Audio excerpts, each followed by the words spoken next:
Tonight, we turn our attention to one of the most beautiful structures in the entire solar system. And we begin with a quiet, unsettling fact. Saturn's rings, the very feature that made this planet unmistakable the moment Galileo first raised his telescope toward it, are vanishing, not in some distant, abstract future measured in the lifespan of stars. Right now, while you are listening to this sentence, tons of ring material are falling out of the sky above Saturn's cloud tops, drawn downward by a force scientists did not expect to be nearly this strong. For decades, astronomers assumed the rings were essentially permanent, a fixture of the outer solar system that had existed since the birth of the planet itself, and would continue to exist for billions of years to come. That assumption has quietly collapsed. New measurements suggest the rings may not survive more than a few 100 million years, an eye blink compared to the 4.5 billion year age of Saturn. Some of the material is being pulled inward by invisible magnetic threads and burned away in the planet's upper atmosphere, in a phenomenon researchers now call ring rain. And the rate at which this is happening is faster, stranger, and more difficult to explain than anyone anticipated when the first hints of it appeared in old spacecraft data.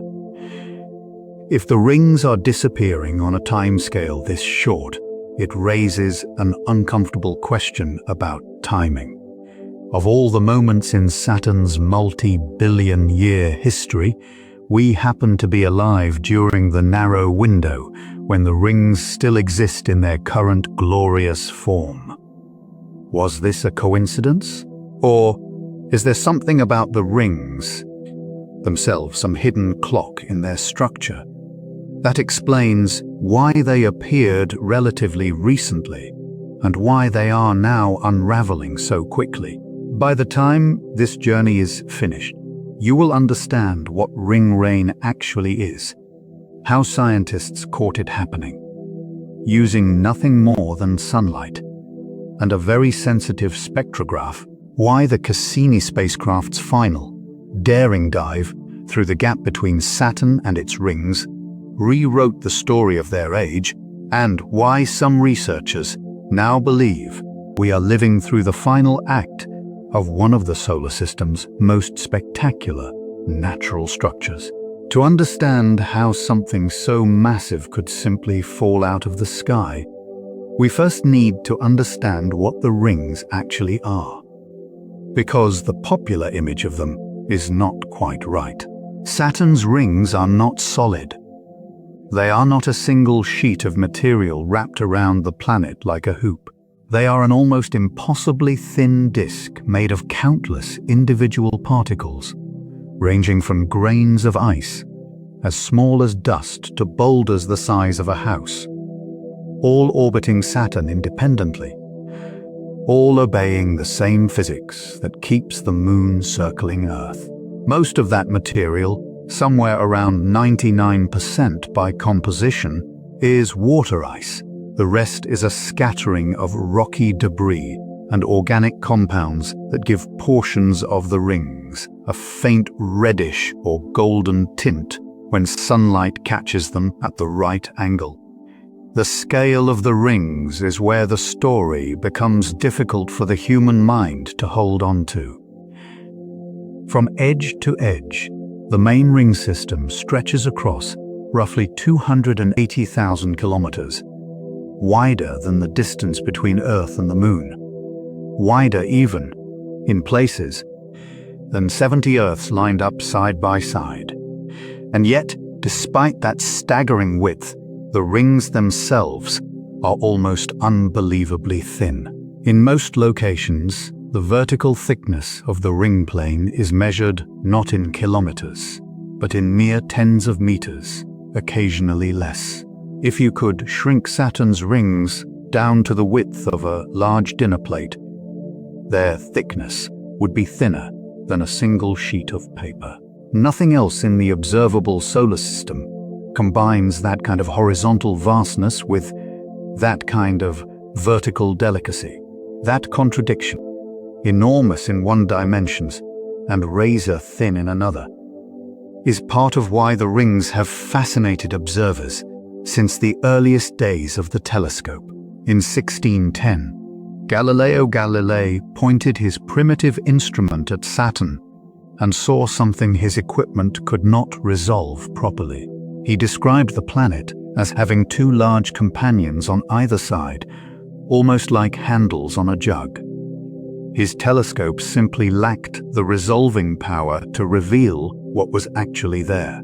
Over the following decades, other observers reported the mysterious appendages, changing shape, sometimes appearing, sometimes vanishing entirely, which only deepened the confusion. It would take nearly 50 years, and a far superior telescope, built by the Dutch astronomer Christian Huygens, before anyone correctly identified what Galileo had glimpsed.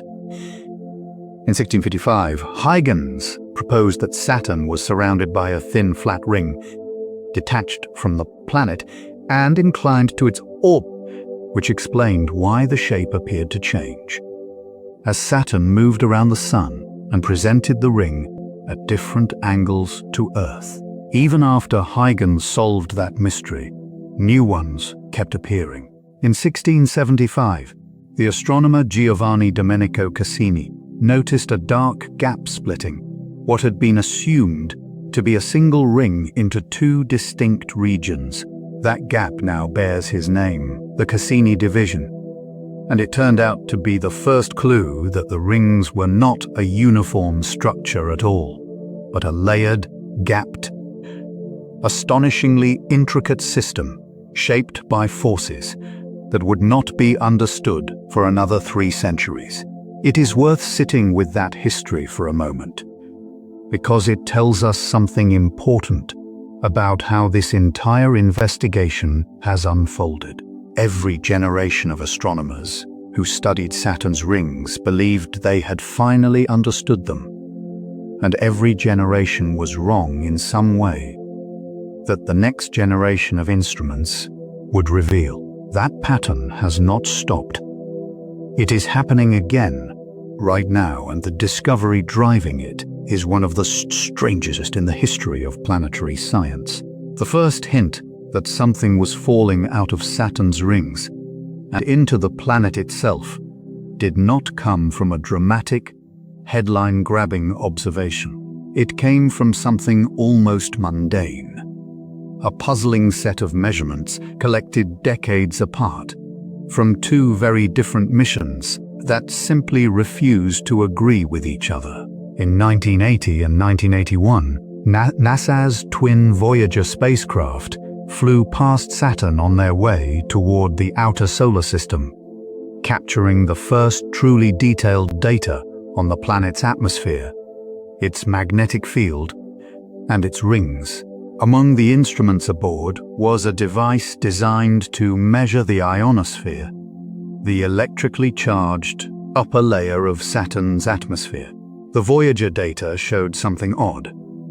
Unusual bands of increased electron density at certain latitudes, regions where the ionosphere behaved differently than simple atmospheric models predicted it should. At the time, scientists filed this away as an interesting anomaly without an obvious explanation.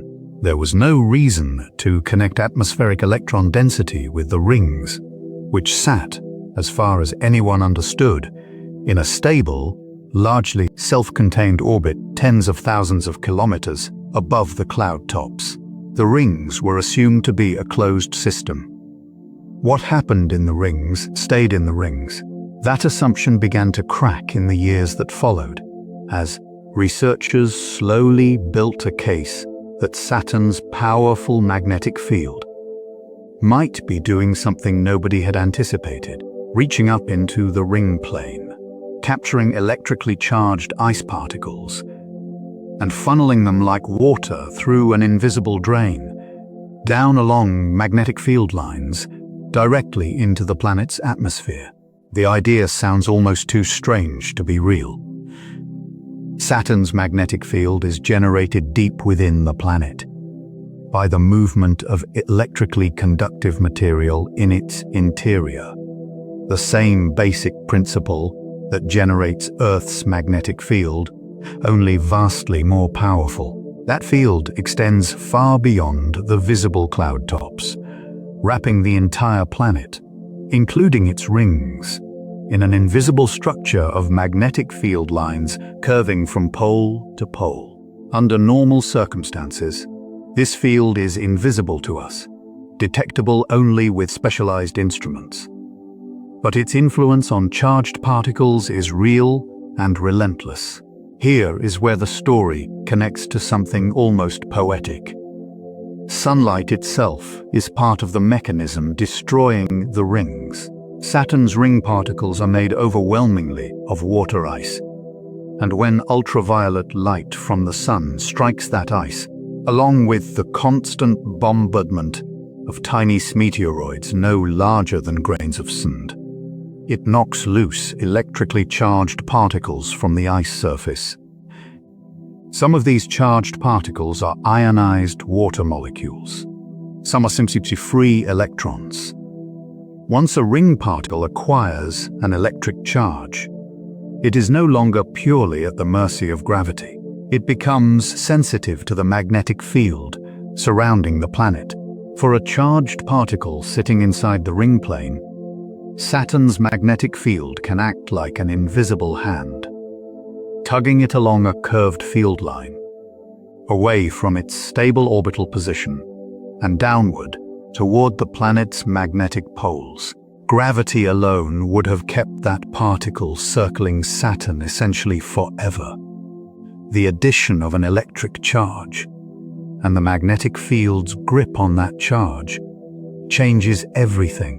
The particle spirals inward, falls through the gap between the rings and the atmosphere, and eventually strikes molecules of hydrogen high in Saturn's ionosphere. When it does, the water ice reacts with the hydrogen, forming new molecules and releasing infrared light as a byproduct.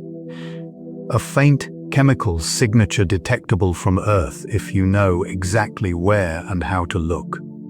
This is ring rain, an unending, invisible drizzle of ice raining out of Saturn's rings and down into the planet's atmosphere, driven by sunlight, static electricity, and one of the strongest magnetic fields in the solar system.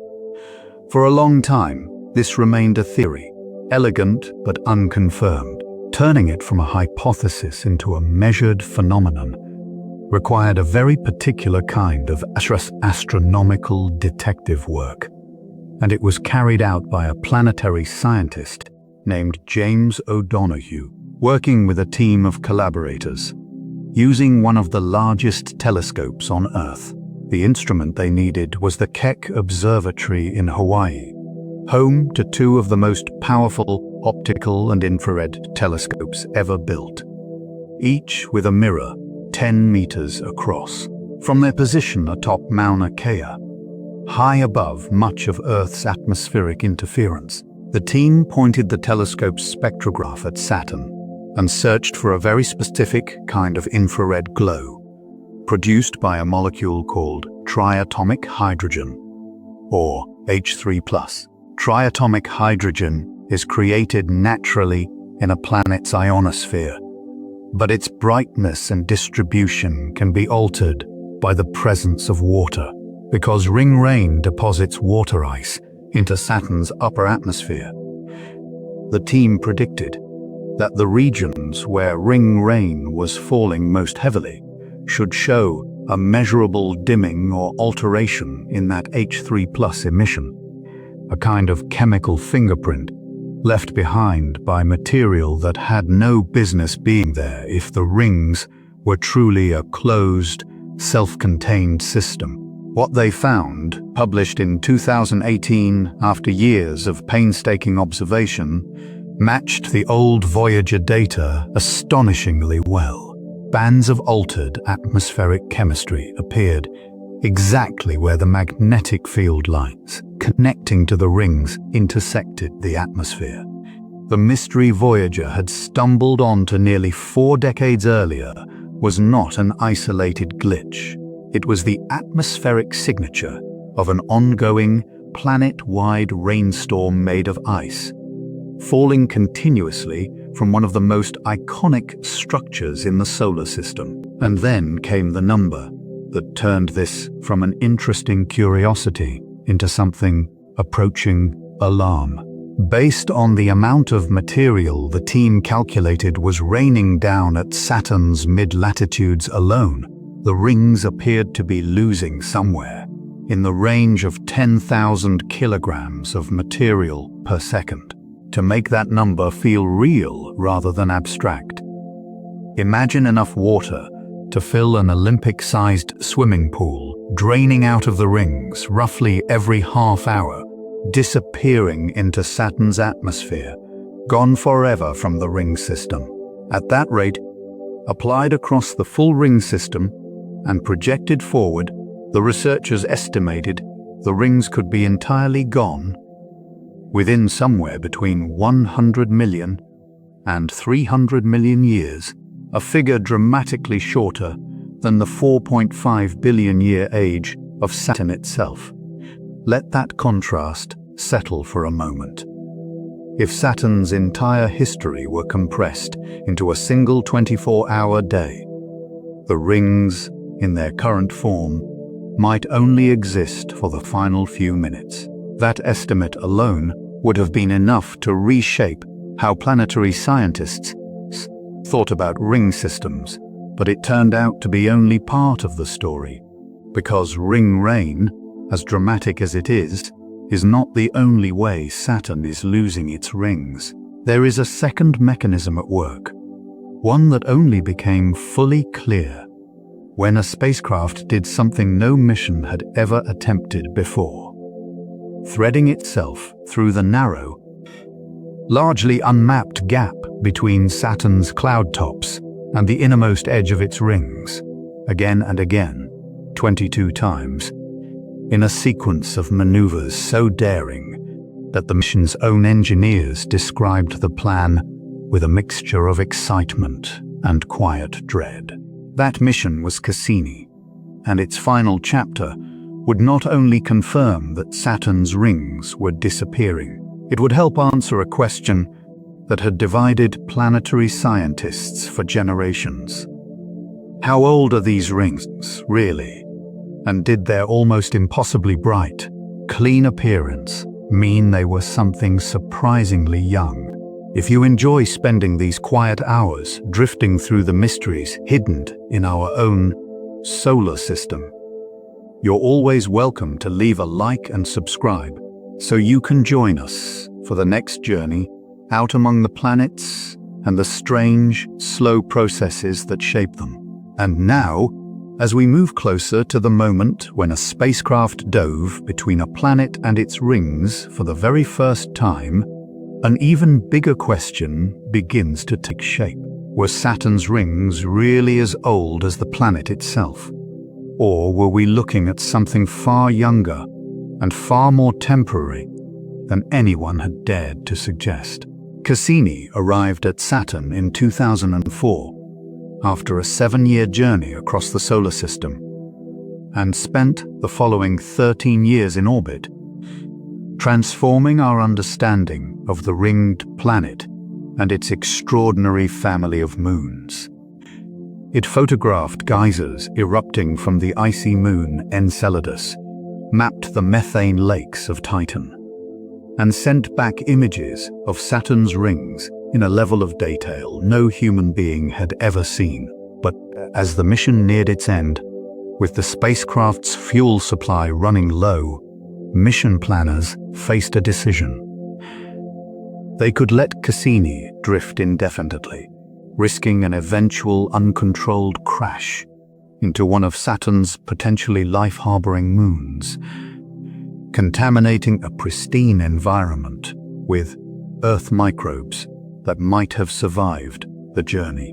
Or they could choose a controlled, deliberate ending, one that would sacrifice the spacecraft, but extract every possible piece of scientific value from its final days. They chose the second option, and the plan they designed became known as the Grand Finale.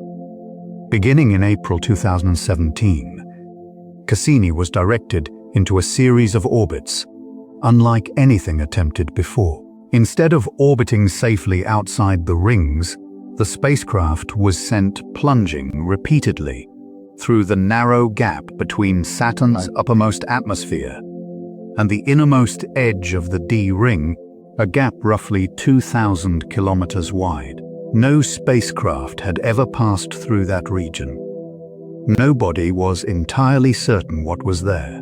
Some engineers worried the gap might be filled with ring particles large enough to seriously damage or destroy the spacecraft on contact at the tremendous velocities involved in orbital flight. To protect Cassini's most sensitive instruments during the riskiest passes, the mission team used the spacecraft's large radio antenna as an improvised shield, angling it to absorb any impacts.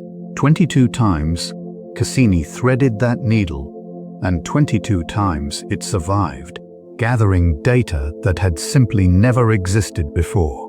Direct measurements of Saturn's gravitational field, at extremely close range, precise readings of the magnetic field near the innermost rings, and crucially, direct sampling of the material actually falling from the rings into the planet's atmosphere. The gravitational measurements turned out to be the key to answering the age question. Because mass leaves a fingerprint in the shape of a gravitational field, and Cassini, flying closer to the rings than any spacecraft in history, was able to measure that fingerprint with extraordinary precision.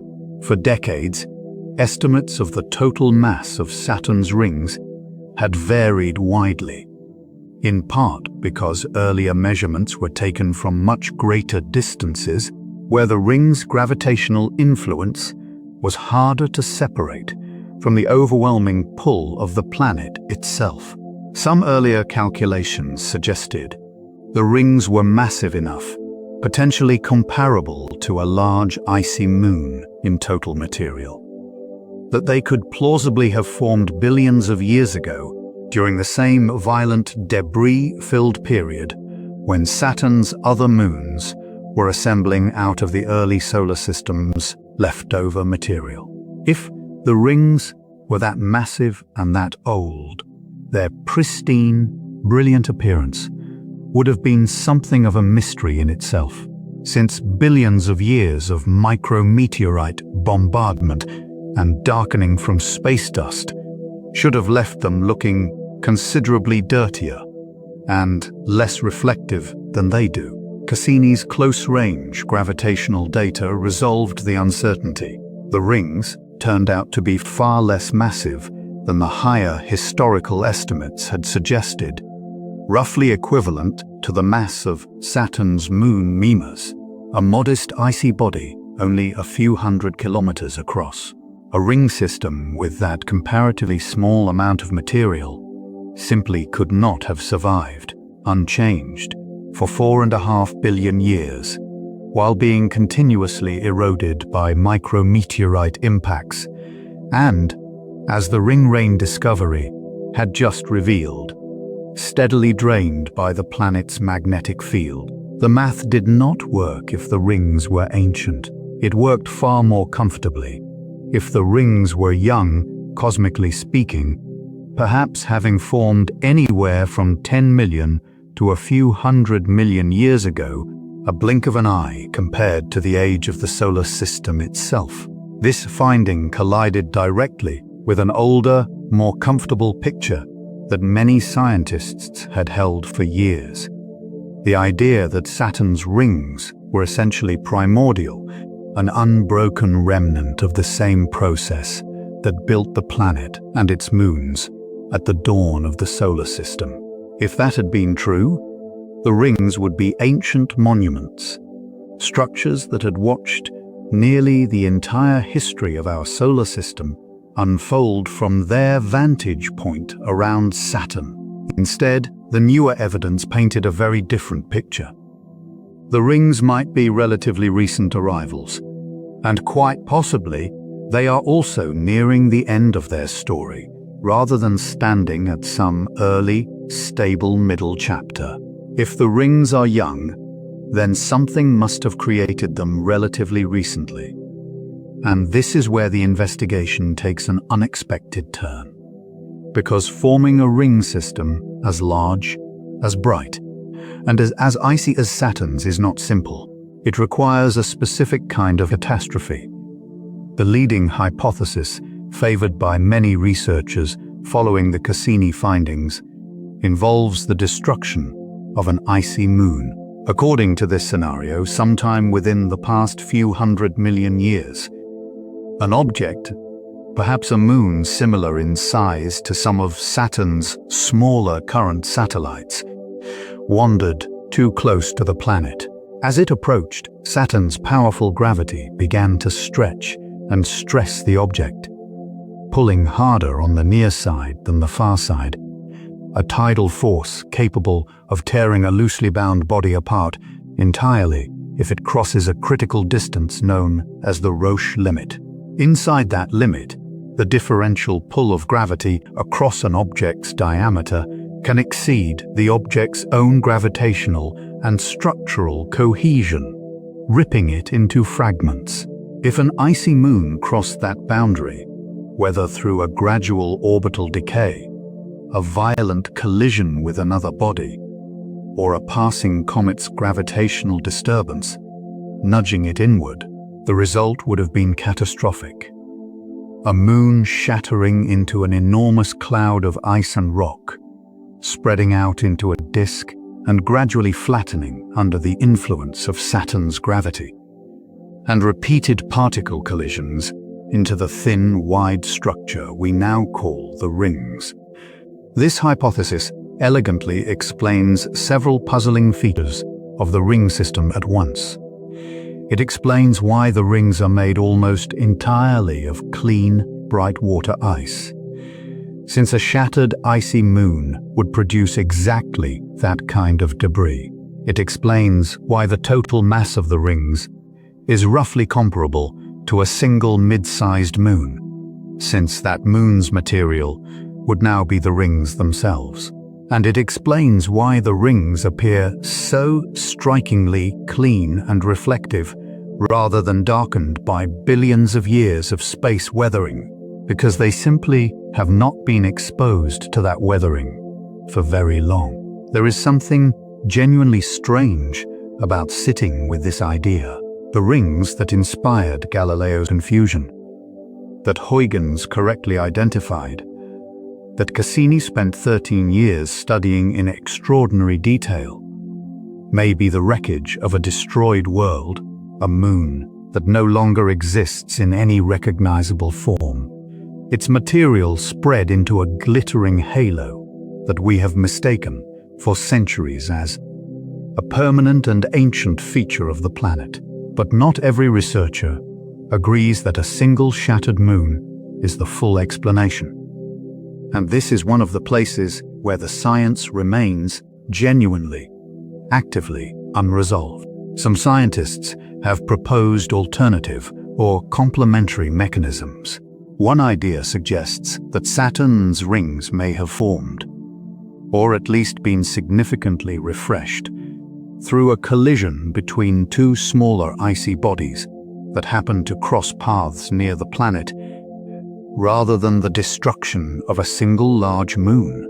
Another line of research points to Saturn's other rings and moons, showing evidence of repeated cycles of ring material clumping together into small moonlets near the outer edge of the ring system, only for those same moonlets to later be pulled back apart by tidal forces, suggesting the boundary between ring and moon at Saturn may be more fluid and more actively evolving than a single origin event would imply. What nearly every researcher now agrees on however you weigh the competing formation theories, is the broader conclusion. Saturn's rings are not the ancient, essentially unchanging structures they were long assumed to be. They are dynamic. They are actively evolving. They are being fed, at least in part, by processes that periodically shed new material into the ring plane, and they are simultaneously being drained by the twin mechanisms of ring rain and ongoing meteoritic erosion. The constant, quiet sandblasting of the rings by tiny particles arriving from beyond the Saturn system. This raises an obvious question, one that becomes more urgent the longer you sit with it. If the rings are being destroyed this quickly, and if they may have formed this recently, does that mean we happen to occupy an extraordinarily narrow, almost improbably fortunate window in cosmic time? One of the only eras in Saturn's multi-billion-year existence, during which the rings actually exist in a form recognizable to a human observer with a telescope. Some scientists have embraced exactly that framing, and it changes the emotional weight of every photograph Cassini ever sent back. We are not looking at an eternal monument. We are looking, more likely, at a temporary structure caught mid-collapse that happened to coincide almost perfectly with the few centuries during which our species developed the technology capable of appreciating it. To understand just how unusual that timing might be, it helps to widen the lens beyond Saturn itself and ask a much larger question. Are ring systems common in the universe, or is what we are witnessing something closer to a cosmic rarity, a brief and privileged glimpse of a phenomenon that most worlds, across most of their history, simply do not have? Saturn is not the only ringed planet in our solar system. Jupiter, Uranus, and Neptune all possess ring systems of their own, though none remotely compares to Saturn's in brightness, scale, or visibility. Jupiter's rings are faint, dusty, and composed largely of material kicked up by micrometeorite impacts on its small inner moons, invisible to casual observation and only discovered when the Voyager spacecraft photographed them directly in 1979. Uranus's rings are dark, narrow, and were not discovered until 1977, and even then only through an indirect method. Astronomers watched a distant star's light flicker as Uranus passed in front of it, and the pattern of that flickering revealed a series of thin rings no visible light telescope of the era could otherwise detect. Neptune's rings are fainter still, incomplete, clumped into uneven arcs rather than smooth continuous bands. Against that backdrop, Saturn's rings stand out as almost absurdly overdeveloped, wide, bright, richly structured, and visible from Earth, with nothing more than a basic backyard telescope. If ring systems were simply a routine, stable feature of large planets, we might expect Jupiter, by far the most massive planet in the solar system, to have rings at least as impressive as Saturn's. It does not, and the ring rain discovery offers a compelling explanation for why. Ring systems, even when they form, may not last very long on cosmic timescales, and Saturn may simply be caught in the relatively brief, spectacular middle phase of a process that eventually reduces even the grandest ring system to a faint, dusty remnant, and finally, to nothing at all. If that is correct, the implications reach far beyond our own solar system. Astronomers have begun detecting hints of ring systems, and possibly moons, around planets orbiting other stars entirely, worlds we call exoplanets. One of the most striking examples involves a young star system, where astronomers detected a series of deep, complex dimming events as an object passed in front of its star, dimming so intricate and prolonged that the most plausible explanation involved an enormous rings system, potentially 200 times larger in diameter than Saturn's own rings, encircling a planet or brown dwarf companion. If ring systems around distant worlds are similarly temporary, similarly prone to being drained by magnetic fields, stellar radiation, and their own gravitational instability, then catching one during its bright, visible phase, whether it belongs to Saturn or to some far-off, newly forming planetary system many light-years away, may be one of the rarer privileges the universe occasionally grants to careful observers. There is a particular kind of vertigo that comes from realizing that a structure you have always considered a fixed defining feature of a planet is instead a temporary event, unfolding on a timescale that happens to intersect, almost implausibly, with the narrow sliver of cosmic time, during which a curious species on a nearby rocky world built the instruments capable of noticing it. And this brings us back to the mechanism itself. Because understanding why the rings are vanishing this quickly requires taking the ring rain discovery seriously as more than a curiosity and instead treating it as an active, ongoing, measurable process that scientists are now attempting to track in far greater detail than the original 2018 discovery allowed. The original Keck Observatory measurements captured ring rain falling primarily at Saturn's mid-latitudes. But researchers quickly recognized that this was almost certainly not the complete picture. Saturn's magnetic field is complex, tilted very slightly relative to the planet's rotational axis, and shaped by the planet's rapid 10-hour rotation into an intricate, asymmetric structure. Different regions of the ring system connect via different magnetic field lines to different latitudes in the atmosphere, which means the ring rain phenomenon likely varies significantly depending on which part of the rings you examine, how strongly charged the particles in that region happen to be, and how directly exposed to solar ultraviolet radiation that section of the rings currently is. This last point turns out to matter enormously, because Saturn, like Earth, has seasons. Its axis is tilted relative to its orbital plane by nearly 27 degrees, which means that over the course of its very long orbit around the Sun, one lasting roughly 29.5 Earth years, different portions of the ring system spend years tilted toward the Sun, receiving direct sunlight, and years tilted away, sitting largely in Saturn's shadow. Since ultraviolet sunlight is one of the key drivers charging up ice particles in the rings, making them susceptible to the magnetic field's pull, the rate of ring rain itself may fluctuate significantly across Saturn's decades-long seasonal cycle, intensifying when the rings are more directly illuminated and slowing when they pass through the planet's shadow.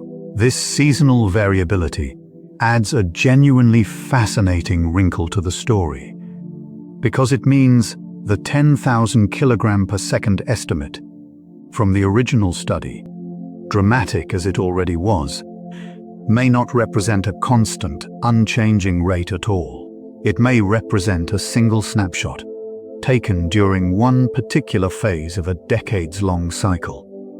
And the true long-term average rate of ring material loss, along with the true long-term lifespan of the rings, remains an active and ongoing area of research. There is something appropriate about that uncertainty. Every time scientists believe they have finally pinned down the story of Saturn's rings, from Galileo's confused handles, to Huygens's flat disk, to Cassini's dark division, to the 20th century's assumption of ancient permanence, a new layer of complexity has emerged to complicate the picture. The ring-rain discovery does not feel like an ending to that pattern. It feels like the latest chapter in a story that keeps expanding the moment. Scientists think they understand it, and that expanding story leads directly toward the next set of questions this investigation needs to answer. If ring-rain and meteoritic erosion are both actively destroying the rings, and if the rings themselves may be the wreckage of a relatively recent catastrophic event, what does the future actually look like for Saturn over the coming 100 million years? Will the rings simply fade evenly across their entire width? Or will certain regions vanish first, reshaping the appearance of the planet in ways future observers, whoever or whatever they might be, would find dramatically different from the Saturn we photograph today? What role do Saturn's numerous shepherd moons, the small satellites that gravitationally sculpt the ring edges into their crisp, sharply defined boundaries, play in either slowing or accelerating the ring system's decline? And is there any chance, given the possibility of moonlets forming and breaking apart at the outer edges of the rings, that the system could partially replenish itself, even as ring-rain drains material from its inner regions, extending its lifespan beyond current estimates? There is also a deeper, more unsettling question sitting beneath all of this, one that connects Saturn's rings to something much larger than Saturn itself. What does it mean that one of the most iconic, most photographed, most universally recognized features in the entire solar system turns out to be neither ancient nor permanent, but instead a fleeting, actively dissolving structure that we happen to be witnessing during its final, brightest act? If the rings can appear this suddenly on a geological timescale and vanish this quickly, what other features of the solar system that we currently treat as fixed and eternal might, in reality, be equally temporary, equally caught in mid-transformation, simply on time capsules, too slow or too fast for a single human lifetime to notice? These are the questions that carry us forward into the deeper mechanics of ring-rain, into what Cassini's final, fiery plunge into Saturn's atmosphere revealed about the composition of the material actually falling from the rings, and into the surprisingly delicate gravitational choreography performed by Saturn's smaller moons that has, for now, kept this vanishing ring system looking as sharp, as structured, and as breathtaking as it does. That story, the story of the moons that guard the rings, even as the rings dissolve beneath them, along with the final measurements Cassini gathered in the last minutes before its own destruction inside Saturn's clouds, is where we turn next. Before we can fully appreciate what Cassini found in its last moments, it helps to understand something that often gets lost in discussions of Saturn's rings. They are not simply falling apart in a slow, uniform decay.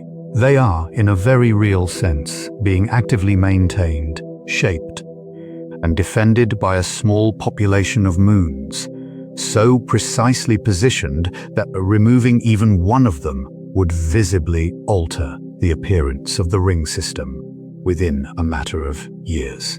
These are the shepherd moons, and their story is one of the more quietly remarkable discoveries to come out of the Saturn system. The name describes their function almost perfectly. Just as a shepherd keeps a flock of sheep from wandering by walking along its edges, these small moons, most no larger than a modest asteroid, orbit extremely close to specific ring boundaries, and through the simple, relentless pull of their gravity, they keep ring particles from spreading outward or inward. beyond a sharp, well-defined edge. Consider the F-ring, one of the outermost and strangest of Saturn's ring features. A narrow, twisted, almost braided-looking band that would have baffled Huygens far more than the broad, simple disk he originally proposed. The F-ring owes its bizarre, kinked appearance to two small shepherd moons, Prometheus and Pandora, which orbit on either side of it. Prometheus, slightly closer to Saturn, periodically swings close enough to the F-ring to pull loose streamers of material away from it, creating dark channels and looping strands that shift and change over time. Pandora, orbiting just outside the ring, exerts a gentle opposing gravitational tug that helps keep the ring's material from drifting away entirely. Together, without any coordination, without any purpose, beyond simply obeying gravity, these two small moons have spent millions of years locked in a slow gravitational dance that continuously reshapes one of the most photogenic and unpredictable features in the entire ring system. A similar, though gentler, process defines the crisp outer edge of the main A ring, maintained largely by the moon Atlas, and the razor-sharp boundary of the Encke gap, a narrow division within the A ring that is kept almost entirely clear of debris by the small moon Pan, which orbits directly within the gap itself, sweeping up or gravitationally deflecting any ring particles that drift into its path.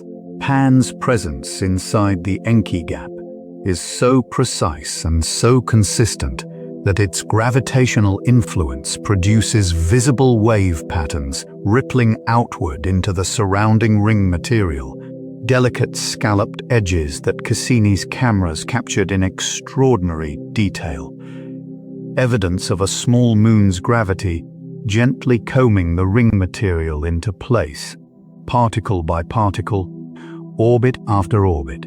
This raises an important point that easily gets overlooked in any conversation about the rings slowly disappearing.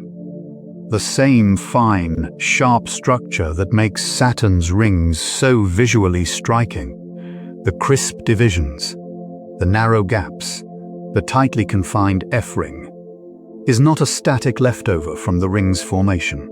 It is an ongoing, dynamic equilibrium, actively maintained in real time by a handful of small moons that happen to be positioned in exactly the right places to counteract the natural tendency of orbiting particles to spread out and blur together over time. Remove the shepherd moons, and within a relatively short span, the crisp boundaries that define the ring system's most photographed features would begin to soften and dissolve long before ring rain or meteoritic erosion had finished the job of removing the material altogether. This adds a layer of fragility to the story that goes beyond simple mass loss. The rings are not just losing material to the planet below. Their very structure, the elegant, almost architectural precision that makes them instantly recognizable, depends on a delicate gravitational balancing act between multiple small bodies, any of which could, in principle, be nudged out of its stabilizing orbit by a sufficiently close encounter with another object, or gradually spiral inward or outward over sufficiently long timescales, loosening its grip on the ring edge it currently helps to define. It was into this intricate, actively maintained system that Cassini flew its 22 grand finale orbits, and it was through this same gap between the rings and the atmosphere that the spacecraft eventually plunged for the final time on September 15, 2017, deliberately steering itself into Saturn's clouds to burn up rather than risk contaminating one of the system's potentially habitable moons in its last hour of operation. As Cassini's altitude above Saturn's tops dropped from roughly 1,700 kilometers to under 1,000, its instruments continued transmitting data back to Earth in real time. A signal that took 83 minutes to cross the distance between Saturn and our planet, meaning that by the time mission controllers on Earth received confirmation that Cassini had stopped transmitting, the spacecraft had already been destroyed for well over an hour, torn apart and vaporized by atmospheric friction at a speed of over 113,000 kilometers per hour. In those final minutes, Cassini's ion and neutral mass spectrometer, an instrument originally designed to sample the thin atmospheres of Saturn's moons, was pointed directly into Saturn's uppermost atmosphere for the first time in the mission's history. What it detected in the brief window before spacecraft lost its ability to maintain a stable orientation and eventually broke apart was a direct, close-range sample of exactly the kind of material the ring rain theory had predicted. Water, along with smaller amounts of methane, ammonia, carbon monoxide or nitrogen, and other organic compounds, all falling from the rings into the atmosphere in quantities that matched, and in some respects exceeded, the earlier estimates derived from the Keck Observatory's remote infrared measurements. This was the confirmation the ring rain hypothesis needed. Two entirely independent lines of evidence, one gathered from an enormous ground-based telescope studying faint atmospheric glow from millions of kilometers away, and one gathered by a spacecraft directly sampling the material in the last minutes of its existence, agreed with each other. The rings were not simply losing mass in some vague, poorly understood way. They were actively, measurably raining down into Saturn's atmosphere. And the chemical composition of that rain matched the composition of the rings themselves almost perfectly. There was something quietly fitting about the fact that Cassini's own destruction, its final act, was what delivered the most direct evidence yet for the ring system's ongoing destruction. A spacecraft that had spent 13 years studying Saturn's rings in unprecedented detail ended its mission by flying through the very material those rings were shedding, sampling the ring system's slow decline in its own last breath. The grand finale data did more than confirm ring rain, though. It also allowed scientists, for the first time, to distinguish between material falling from the main ring system at Saturn's mid-latitudes, the process originally identified by the Keck Observatory team, and a second, separate stream of material falling much closer to Saturn's equator, arriving via a completely different pathway that had nothing to do with the planet's magnetic field lines. This equatorial material appeared to be falling nearly straight down from the innermost visible ring, the D ring, under something closer to simple, direct gravitational and atmospheric drag, rather than the electromagnetic mechanism driving ring rain at higher latitudes. In other words, Saturn's rings are not being destroyed by a single process. They are under assault from at least two distinct, independently operating mechanisms simultaneously. Magnetically driven pulling charged ice particles from the main rings down toward the mid-latitude atmosphere, and a more direct, gravity-driven infall of material from the innermost ring straight down onto the equator, a combined loss rate that, when both processes are added together, pushes the upper estimates of the ring system's remaining lifespan down even further than the original 2018 study suggested, with some subsequent analyses placing the full destruction of the rings within a similarly short window on the order of 100 million years or so. 100 million years sounds and is an enormous span of time by any human measure, but set against the 4.5 billion year age of Saturn itself, it represents only a small fraction of the planet's total lifespan so far. If you compress Saturn's entire history into a single calendar year, with the planet's formation occurring at the stroke of midnight on January 1st, the rings, under the newest estimates, might not even appear until sometime in mid-December, and could be entirely gone before the year is finished. Nearly the entire history of this planet, on this timeline, would have unfolded without any rings at all, and nearly the entire remaining future of this planet will likely unfold the same way. This is, in many respects, the emotional core of the entire investigation. We are not looking at a static portrait of Saturn as it has always appeared and always will appear. We are looking at a brief, glittering exception to Saturn's otherwise ringless existence. A temporary adornment draped around the planet for a span of time that, cosmically speaking, barely registers.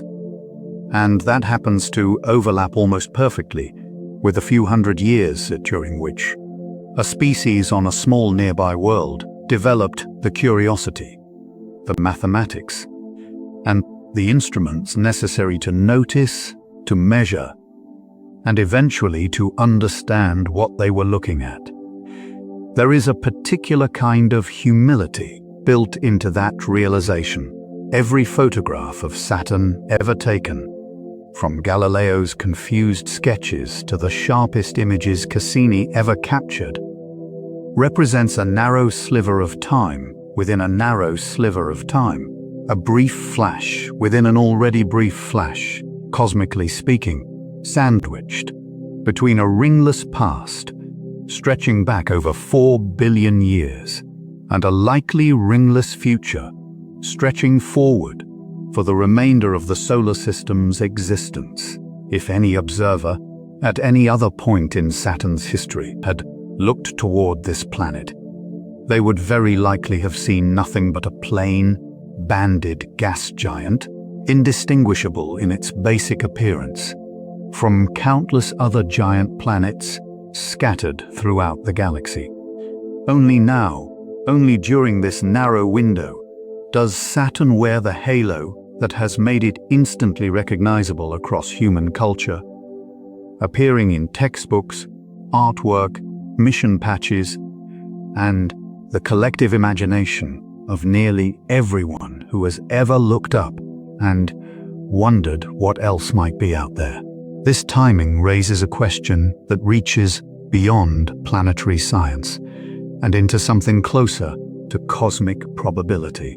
Is it simply a coincidence that curious, technologically capable species arose on a nearby world during precisely the era when Saturn's rings happened to be visible and spectacular? Or does the very existence of large, bright ring systems say something about the kinds of environments and the kinds of timescales in which complex conditions for observation and complex ring structures are more likely to briefly overlap? These are not questions with settled answers. They exist near the edge of what current science can responsibly claim to know. But they are exactly the kind of questions that emerge naturally once you take the ring-rain discovery seriously, once you stop treating Saturn's rings as an eternal backdrop and start treating them as an event, unfolding on a timescale that, while vast by human standards, is startlingly brief by the standards of the solar system itself. None of this diminishes the wonder of the rings. If anything, it deepens it. A permanent, unchanging structure invites admiration. A temporary, actively dissolving one invites something closer to reverence. The same feeling you might get standing beneath a mountain slowly being worn away by wind and rain, knowing that the particular shape you are looking at this particular moment, has never existed in exactly this form before and will never exist in exactly this form again. And this is where the investigation naturally begins to widen. Because if Saturn's rings really are a temporary phenomenon, actively forming and actively dissolving on timescales of tens to hundreds of millions of years rather than billions, then the story of Saturn cannot be separated from the story of the rest of the solar system's ongoing evolution. It connects directly to questions about how often catastrophic moon-destroying events happen around giant planets, whether other worlds in our solar system's past may have once worn rings of their own before losing them entirely, and whether the very forces now dismantling Saturn's rings, its magnetic field, its position relative to the Sun, its family of shepherding moons, might eventually reshape the planet's appearance into something closer to what Jupiter looks like today, a giant world with only the faintest, barely detectable trace of ring material remaining, a ghost of the spectacle that once encircled it. Before Cassini's gravitational measurements settled the question, the debate over the ring's true age had already simmered quietly within planetary science for the better part of 4 decades. And it is worth understanding why the ancient rings idea held on for so long, because the reasoning behind it was not careless. It was, for a long time, the more conservative, more cautious interpretation of the available evidence. When the Voyager spacecraft flew past Saturn in the early 1980s, they returned the first truly close images of the ring system. And those images revealed something immediately puzzling. The rings were bright, startlingly bright, in fact, reflecting somewhere around 80% of the sunlight that struck them. A reflectivity closer to fresh, unweathered snow than to the darkened, dust-coated surfaces typical of objects that have spent billions of years exposed to the slow, cumulative darkening effect of micrometeorite bombardment. Every asteroid, every airless moon, every exposed icy surface in the outer solar system that has existed for anywhere close to the age of the solar system itself carries a visible signature of that exposure. A thin, dark coating of processed material, built up particle by particle over eons.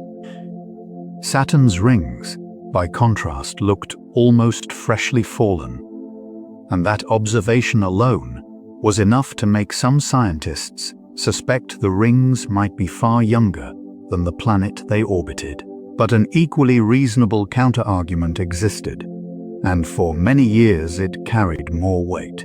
Perhaps, some researchers proposed, the rings were ancient after all, but some ongoing process was continuously polishing them, sweeping away the darkened outer layer of material fast enough to keep the deeper, cleaner ice underneath perpetually exposed, the same way a river polishes stones, smooth over centuries, without needing to replace the stones themselves.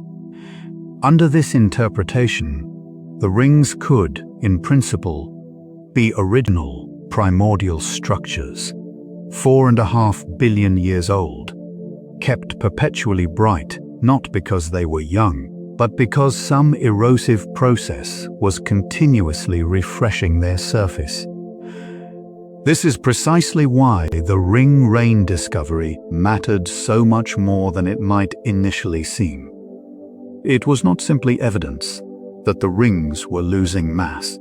It provided, for the first time, a mechanism, a specific, measurable, physically plausible process, capable of explaining exactly the kind of continuous, refreshing some scientists had proposed decades earlier, while simultaneously through Cassini's direct gravitational measurements of the total remaining mass, ruling out the possibility that the rings contained enough material to have sustained that kind of erosion for 4.5 billion years.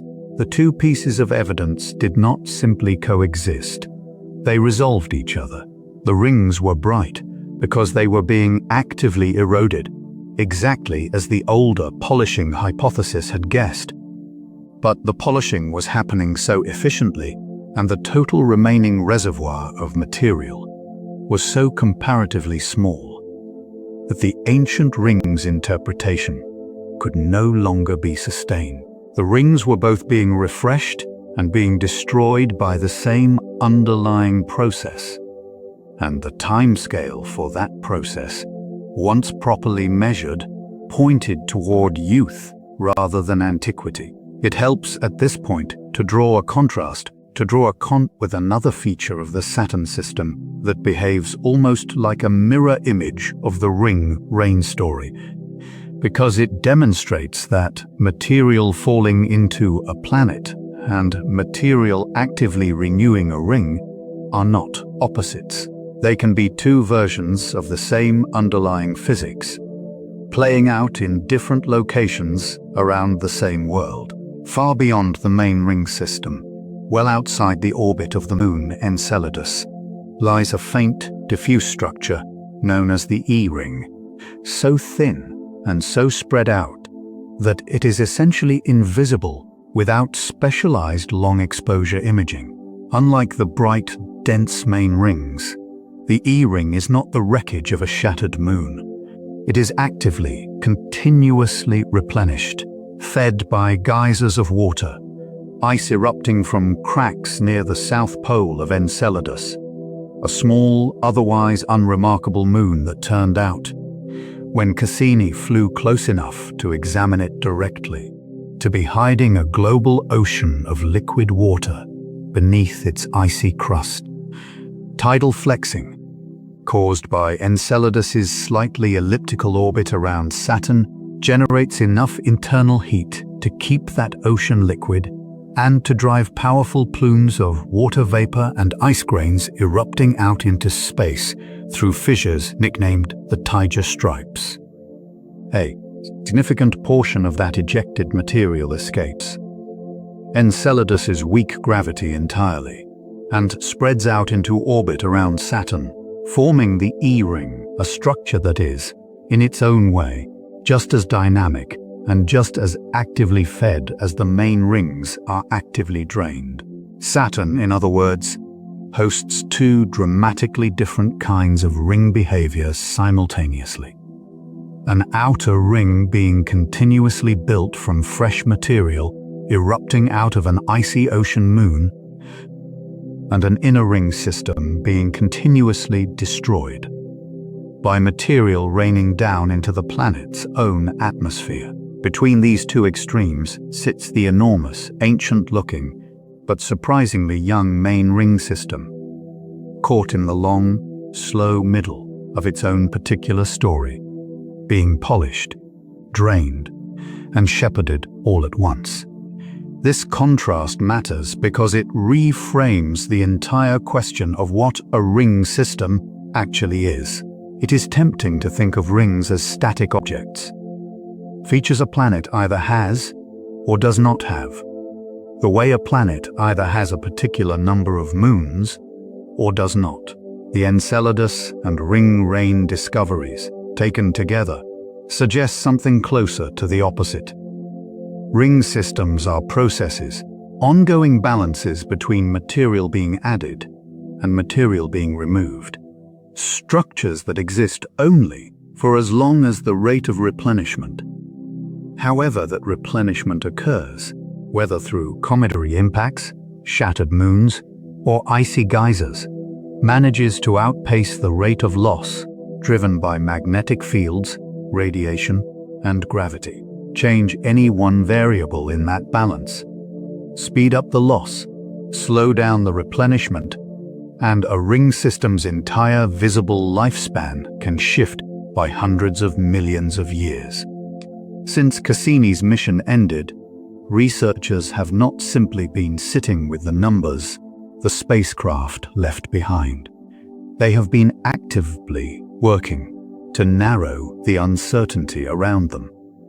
Because the range of estimates for the ring's remaining lifespan, anywhere from roughly 100 million to several hundred million years, is still wide enough to leave the most interesting questions unresolved. A ring system that disappears in 100 million years tells a meaningfully different story than one that persists for closer to 1 billion, and closing that gap has become one of the more active pursuits in outer solar system science. Part of that effort involves returning to ground-based and space-based telescopes to track how the rate of ring rain changes as Saturn moves through its long orbital seasons, watching for the seasonal fluctuations predicted by the tilt of its magnetic field relative to the Sun. Facilities capable of observing in the infrared, including instruments descended from the same family of technology used in the original Keck Observatory study, continue monitoring Saturn's upper atmosphere for the telltale chemical signatures of falling ring material. Building a longer, more complete record than the relatively brief window Cassini itself was able to capture. The James Webb Space Telescope, with its extraordinary sensitivity to infrared light, has also turned its attention towards Saturn's system on occasion, adding new atmospheric composition data that helps refine the models researchers use to estimate exactly how much material the planet is absorbing from its rings over time and how that rate has likely varied across recent centuries. There is also a quieter, more theoretical side to this ongoing investigation, one focused less on new observations and more on rebuilding the physics of the ring system from first principles using increasingly sophisticated computer simulations. These models attempt to recreate, particle by particle, the complex gravitational interactions between the rings, the shepherd moons, and Saturn's own oblate, rapidly rotating shape, tracking how the system might have evolved from an initial messier disk of debris, whether from a shattered moon or a captured comet, into the sharply defined, tightly organized structure we observe today. Some of these simulations suggest the rings may have gone through an early, more turbulent phase, wider and less orderly than their current form, gradually settling and flattening over the first several million years after their formation into something closer to the crisp, thin structure Cassini spent 13 years documenting.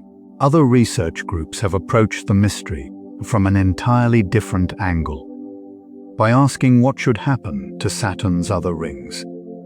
Beyond the bright main system, if the ring-rain mechanism is as significant as current measurements suggest, the famous main rings, labeled with letters largely reflecting the order in which they were discovered rather than their position in space, are only part of a larger, more complex system that includes several much fainter, more diffuse rings extending far beyond what a small telescope from Earth would ever reveal.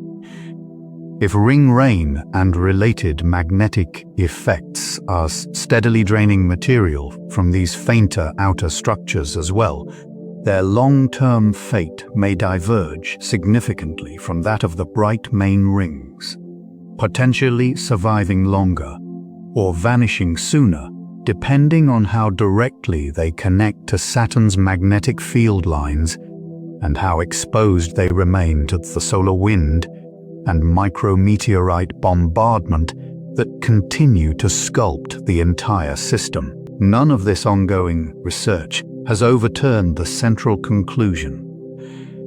If anything, each new study has tended to reinforce it.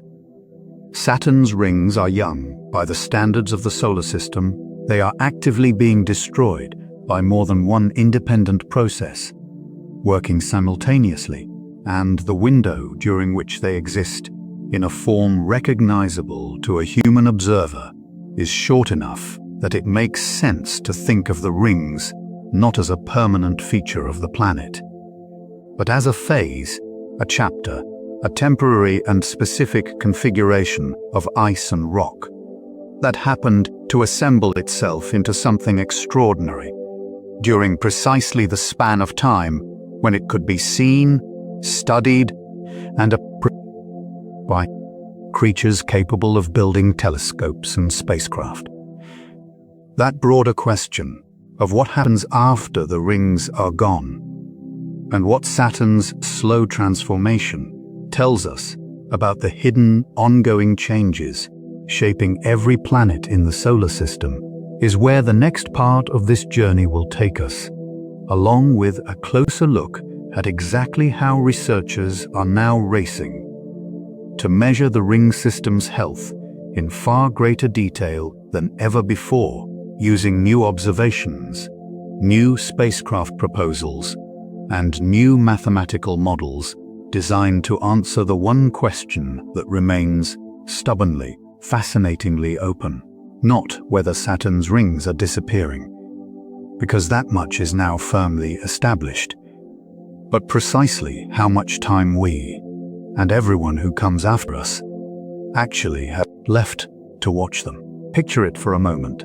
Some tens or hundreds of millions of years from now, long after every human structure, every language, every trace of our civilization has been erased and rewritten by the ordinary churn of geological time. A telescope, built by whoever or whatever happens to be looking, points towards Saturn and sees nothing but a plain, banded, golden-brown sphere. No rings, no Cassini division, no delicate, scalloped edges combed into place by a small moon hiding inside a gap. Just a gas giant, similar in basic silhouette to Jupiter. Its most famous feature already gone, already forgotten, its story reduced to a chemical trace in the planet's upper atmosphere that only the most sensitive instruments could ever hope to detect. A faint enrichment of water in the ionosphere, the last remaining fingerprint of a structure that once encircled the entire planet in a broad, shining band of ice. That image is not science fiction. Based on everything the ring rain measurements and Cassini's final data have revealed, it is closer to a forecast, a genuine best estimate of Saturn's likely appearance within a span of time that, while unimaginably long by human standards, represents only a modest fraction of the solar system's remaining future. The Sun itself is expected to continue shining in roughly its current form for another 5 billion years, before beginning the dramatic transformation into a red giant that will eventually engulf the inner planets. Against that backdrop, the disappearance of Saturn's rings is not a distant, symbolic endpoint. It is scheduled to happen relatively soon, in the early chapters of a story that still has billions of years left to run. This forecast naturally raises a question that connects Saturn to the rest of the solar system's giant planets. Because if Saturn's rings can appear this recently and vanish this quickly, the assumption that the outer planets have always looked roughly the way they look today starts to feel considerably less certain. Which brings us to Jupiter, the largest planet in the solar system, and the one whose current, almost invisible ring system looks less like an exception to Saturn's story, and more like a preview of where Saturn itself may eventually be headed. Jupiter's rings were not discovered by any ground-based telescope, and they were not suspected before spacecraft actually visited the planet. In fact, for the better part of the 20th century, most astronomers assumed Jupiter had no rings at all. an assumption that made a certain intuitive sense at the time. Jupiter's gravity is by far the strongest of any planet in the solar system, more than double Saturn's, and its radiation environment, generated by an intensely powerful magnetic field trapping charged particles from the Sun and from volcanic eruptions on its moon Io, is famously hostile, capable of damaging spacecraft electronics within hours of close exposure. It was not until 1979, when Voyager 1 swept past the planet and its cameras captured a thin, faint band of material circling Jupiter's equator, that the existence of any ring system there was confirmed at all. Jupiter's rings turned out to be almost the opposite of Saturn's in nearly every respect. Where Saturn's rings are bright, icy, and dominated by particles ranging from dust grains to house-sized boulders, Jupiter's rings are dark, dusty, and composed of microscopic particles closer in size to the fine dust suspended in cigarette smoke than to anything resembling an icy boulder. They are so faint that they reflect only a tiny fraction of the sunlight that strikes them, and they would be essentially impossible to detect from Earth using anything short of a dedicated spacecraft. Looking back toward the Sun, using forward scattered light the way dust becomes visible when illuminated from behind rather than from the front, the explanation for Jupiter's faint, dusty rings turned out to be relatively straightforward once scientists understood the mechanism, and it connects directly to the same physics now dismantling Saturn's much grander system. Jupiter's rings are believed to be continuously generated by micrometeorite impacts, striking several of its small inner moons, Metis, Adrastea, Amalthea, and Thebe, each impact kicking a fine spray of dust off the moon's surface and into orbit around the planet. Unlike Saturn's rings, which are thought to originate from a single, relatively recent catastrophic event, Jupiter's rings appear to be an ongoing, low-level byproduct of routine space weathering, a thin haze of debris perpetually created and perpetually lost, swept away by the same combination of radiation pressure, magnetic effects, and atmospheric drag that Saturn's much larger ring system is currently experiencing on a far more dramatic scale. This raises a genuinely provocative possibility that a number of researchers have taken seriously. What if Jupiter's faint, dusty rings are not simply a permanently modest feature of the planet, but the tired, depleted remnant of something that once looked considerably more impressive? Given Jupiter's enormous mass and correspondingly enormous gravitational reach, any icy moon that wandered too close and crossed its Roche limit would have been torn apart with even greater violence than a similar event at Saturn, potentially producing a genuinely spectacular ring system in the aftermath. If such an event occurred sometime in Jupiter's distant past, long before Voyager or any other spacecraft arrived to observe it, the bright icy remnants of that system would have faced exactly the same fate now being measured at Saturn.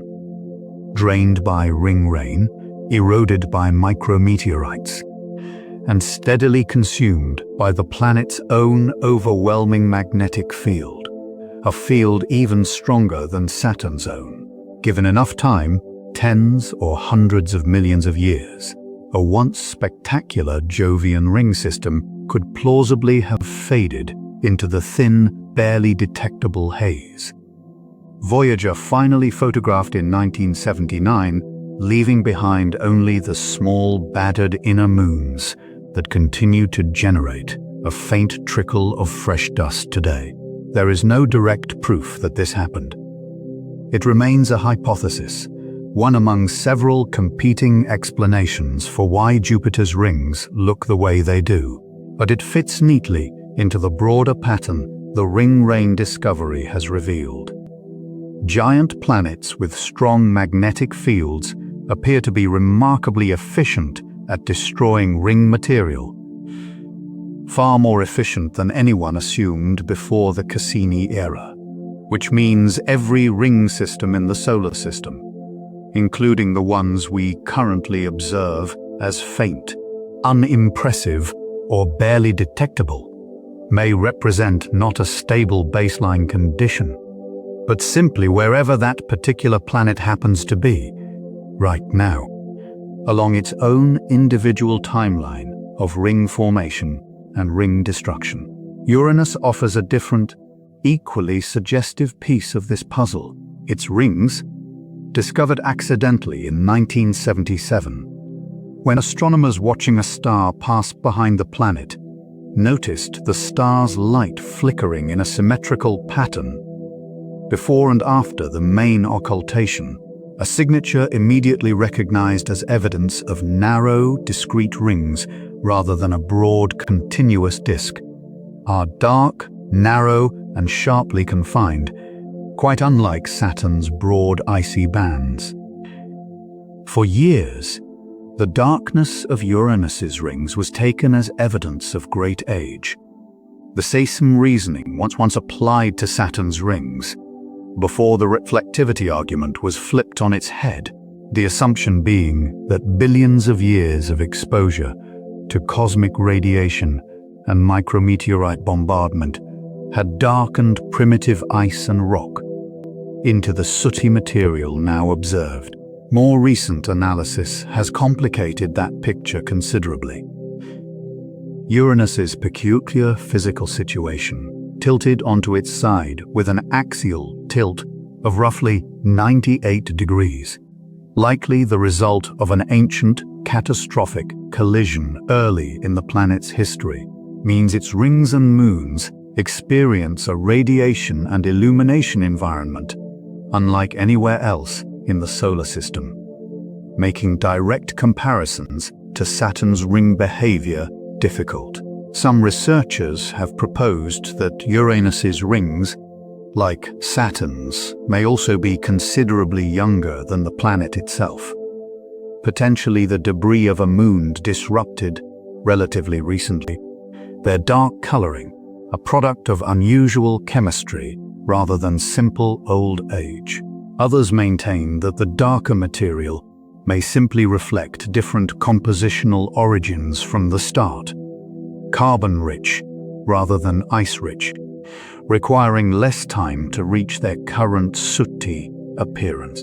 The debate remains open, a reminder that even after Cassini fundamentally reshaped our understanding of Saturn's rings, the broader question of how common, how young, and how temporary ring systems are throughout the outer solar system is still very much a live, actively tested area of research.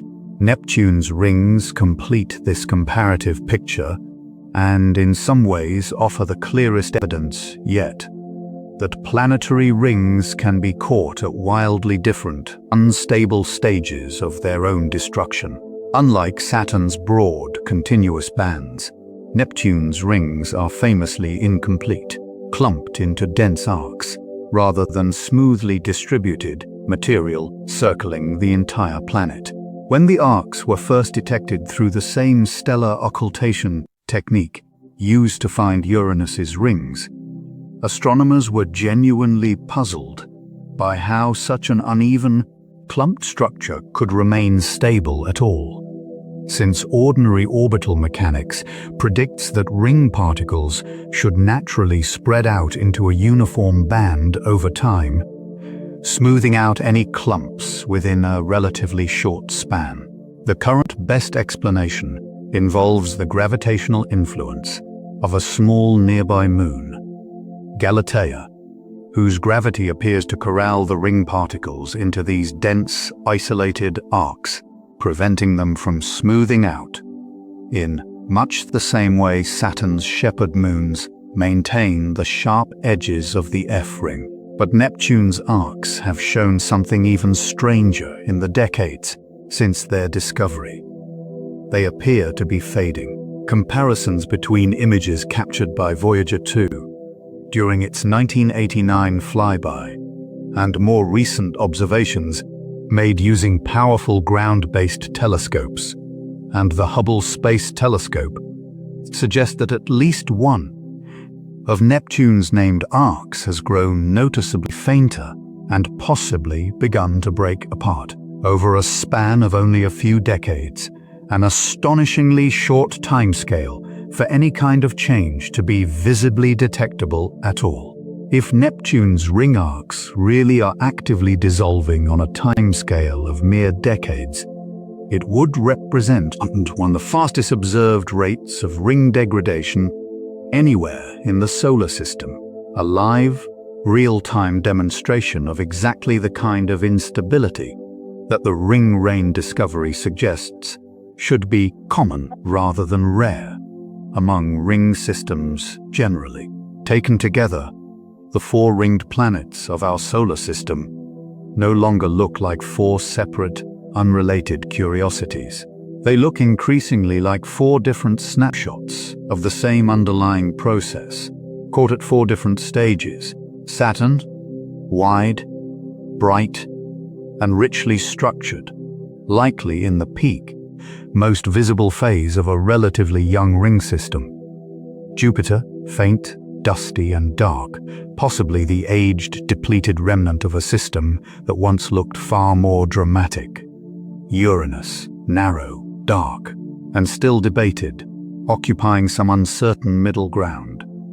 And Neptune, clumped, unstable, and visibly fading within living memory, perhaps the closest thing in the solar system to watching a ring system actively die in real time. If this framework is correct, then ring systems are not rare exceptions scattered arbitrarily among the outer planets.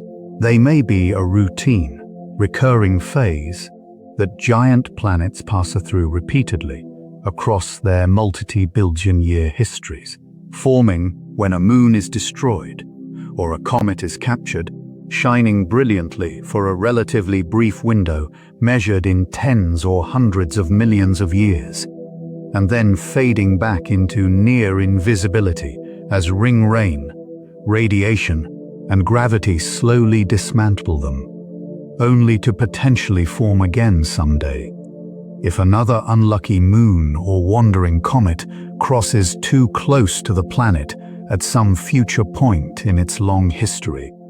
That possibility that ring systems might be a recurring, cyclical feature of giant planets, rather than a one-time, permanent event, transforms the entire investigation once more. It suggests that Saturn's current rings are not even necessarily the first rings the planet has ever worn. There could have been earlier generations, formed and destroyed long before Galileo ever pointed his telescope skyward, their existence completely unrecorded, lost entirely to time, with no fossil evidence remaining anywhere in the solar system to prove they ever existed at all.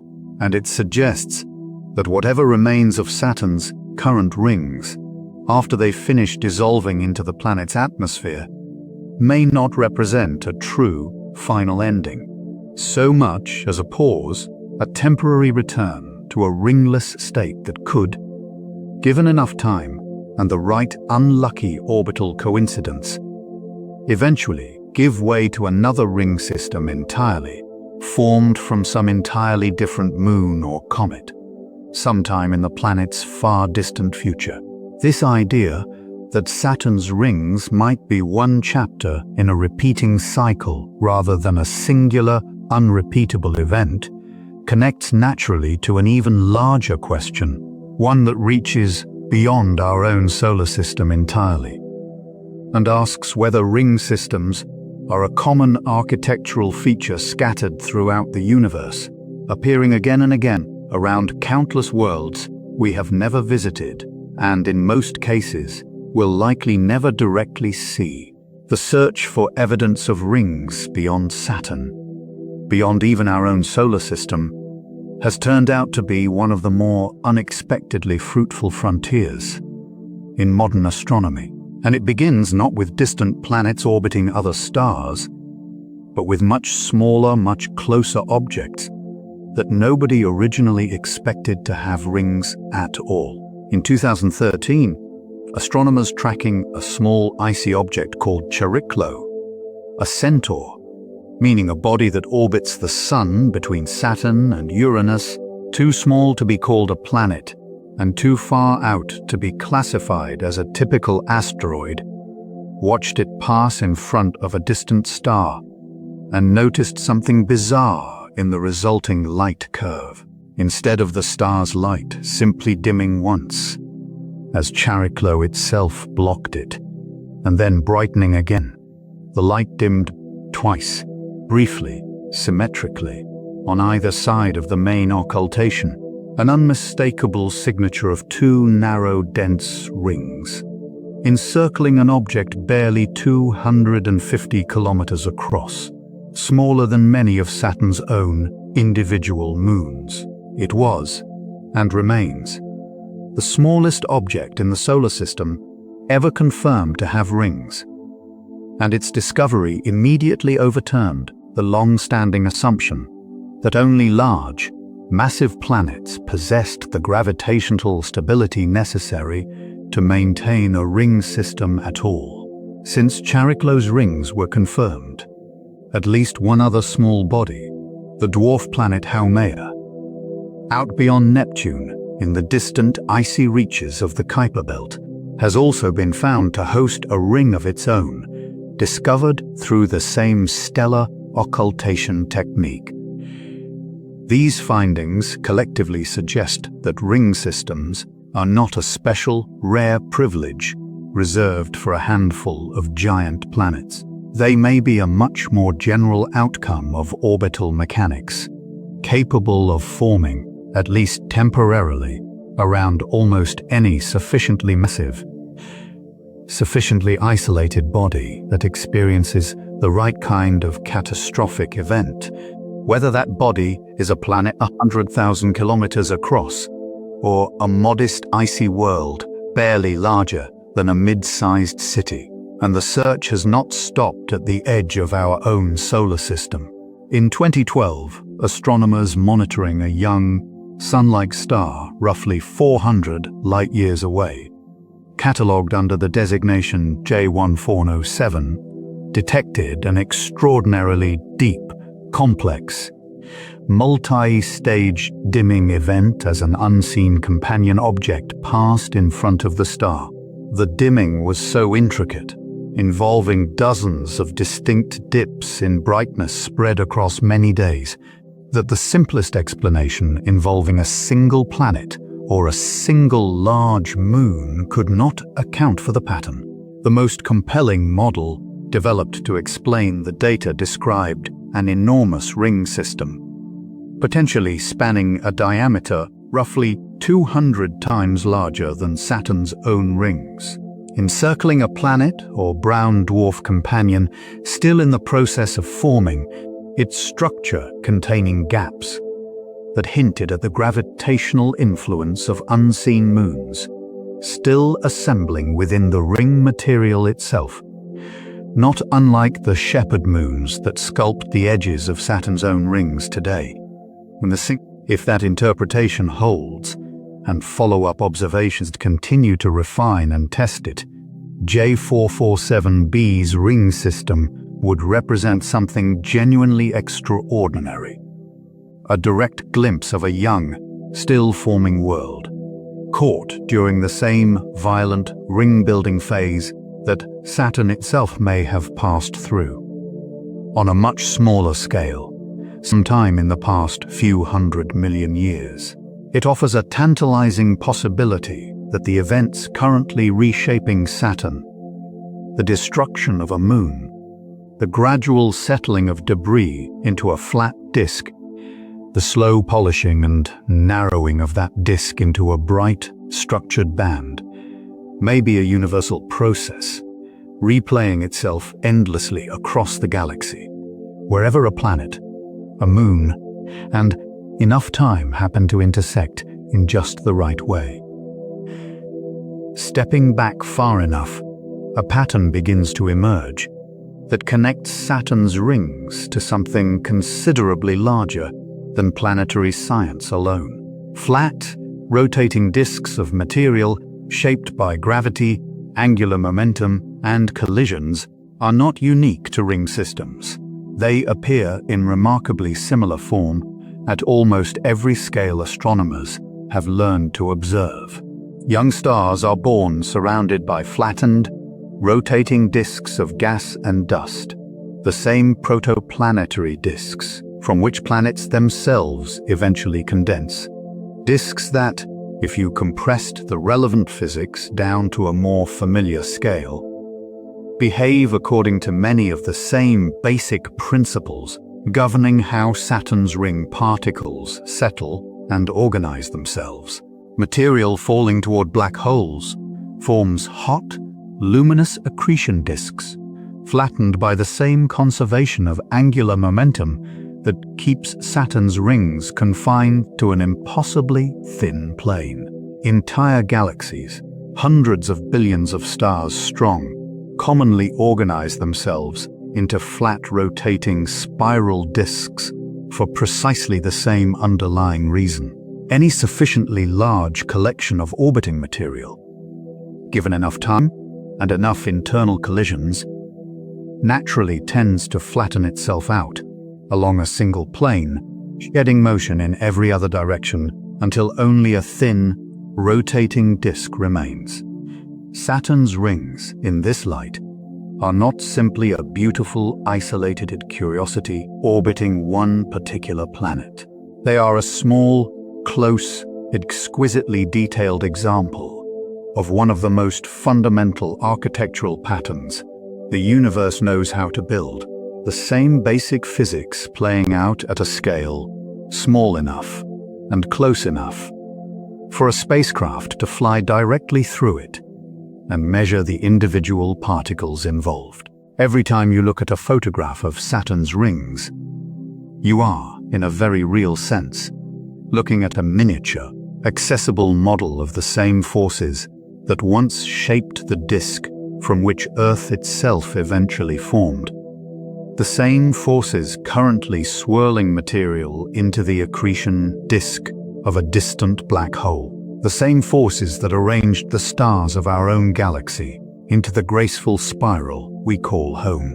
That perspective adds a genuinely different kind of weight to the ring rain discovery, because it means the destruction of Saturn's rings is not simply the loss of a pretty decoration circling a distant planet. It is a rare, close-range opportunity to watch one specific instance of this universal disk-building, disk-destroying pattern unfold on a timescale short enough relative to the vastly longer timescales involved in star formation or galactic evolution for a single scientific career, or even a handful of successive spacecraft missions to actually observe meaningful change happening in real time. This is part of why the search for other, similarly young, similarly active ring systems throughout the galaxy has become such an active priority for astronomers working with the latest generation of telescopes. If ring systems really do form and dissolve on timescales of tens to hundreds of millions of years, then at any given moment, scattered across the billions of stars in our galaxy alone, there should be a substantial population of planets currently caught somewhere in that same process. Some just beginning to accumulate debris from a recently destroyed moon. Others in the bright, structured middle phase Saturn currently occupies, and others already fading toward the faint, dusty remnant stage that may describe Jupiter's current rings.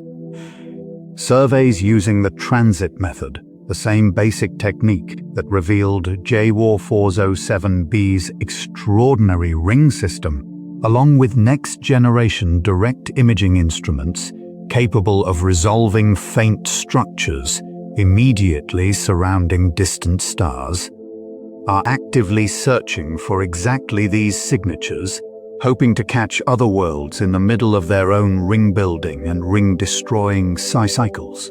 There is something quietly thrilling about that search, because it reframes Saturn's current situation as something other than a one-time cosmic accident. It suggests that what we are witnessing right now in our own celestial backyard is simply the nearest, best documented example of an event that has almost certainly happened, is currently happening, and will continue happening countless times throughout the history and future of the galaxy. Saturn's rings are not unique because of the physics that created them is rare. They are unique because they happen to be close enough, and we happen to have arrived at exactly the right moment in our own technological development to study them in this much detail, which brings the investigation finally back around to the question we opened with, the one that started as a simple, almost throwaway observation about ice raining out of the sky above Saturn, and has since expanded into a story touching the formation of moons, the architecture of galaxies, and the accidental, fortunate timing of human civilization itself. Why are Saturn's rings disappearing faster than scientists expected? The full answer, gathered from 4 decades of quietly accumulating evidence, from an unexplained anomaly in 40-year-old Voyager data, to a patient, careful measurement made with a giant telescope in Hawaii, to the final, fiery data transmitted by a spacecraft in the last minutes of its own destruction, turns out to be layered and interconnected in ways nobody fully anticipated when the first hints of the mystery appear. The rings are disappearing because they are, and likely always have been, a temporary structure rather than a permanent one, probably formed within the last few 100 million years, from the destruction of an icy moon that strayed too close to Saturn and crossed the boundary where the planet's gravity could no longer be resisted. They are disappearing because Saturn's powerful magnetic field, reaching far beyond the visible cloud tops and up into the ring plane itself, continuously captures electrically charged ice particles knocked loose by sunlight and micrometeorite impacts, and funnels them down along invisible magnetic field lines into the planet's own atmosphere.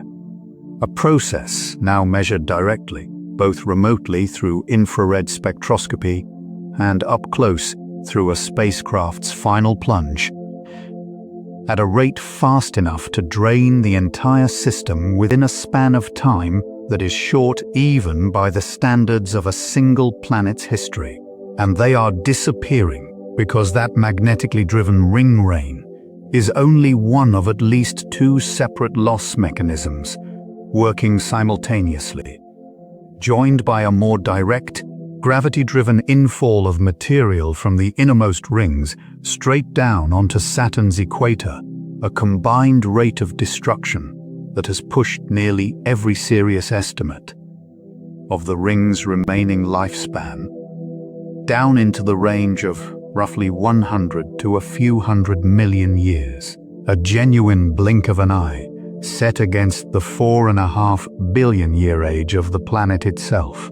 That is the mystery, solved as thoroughly as current evidence allows.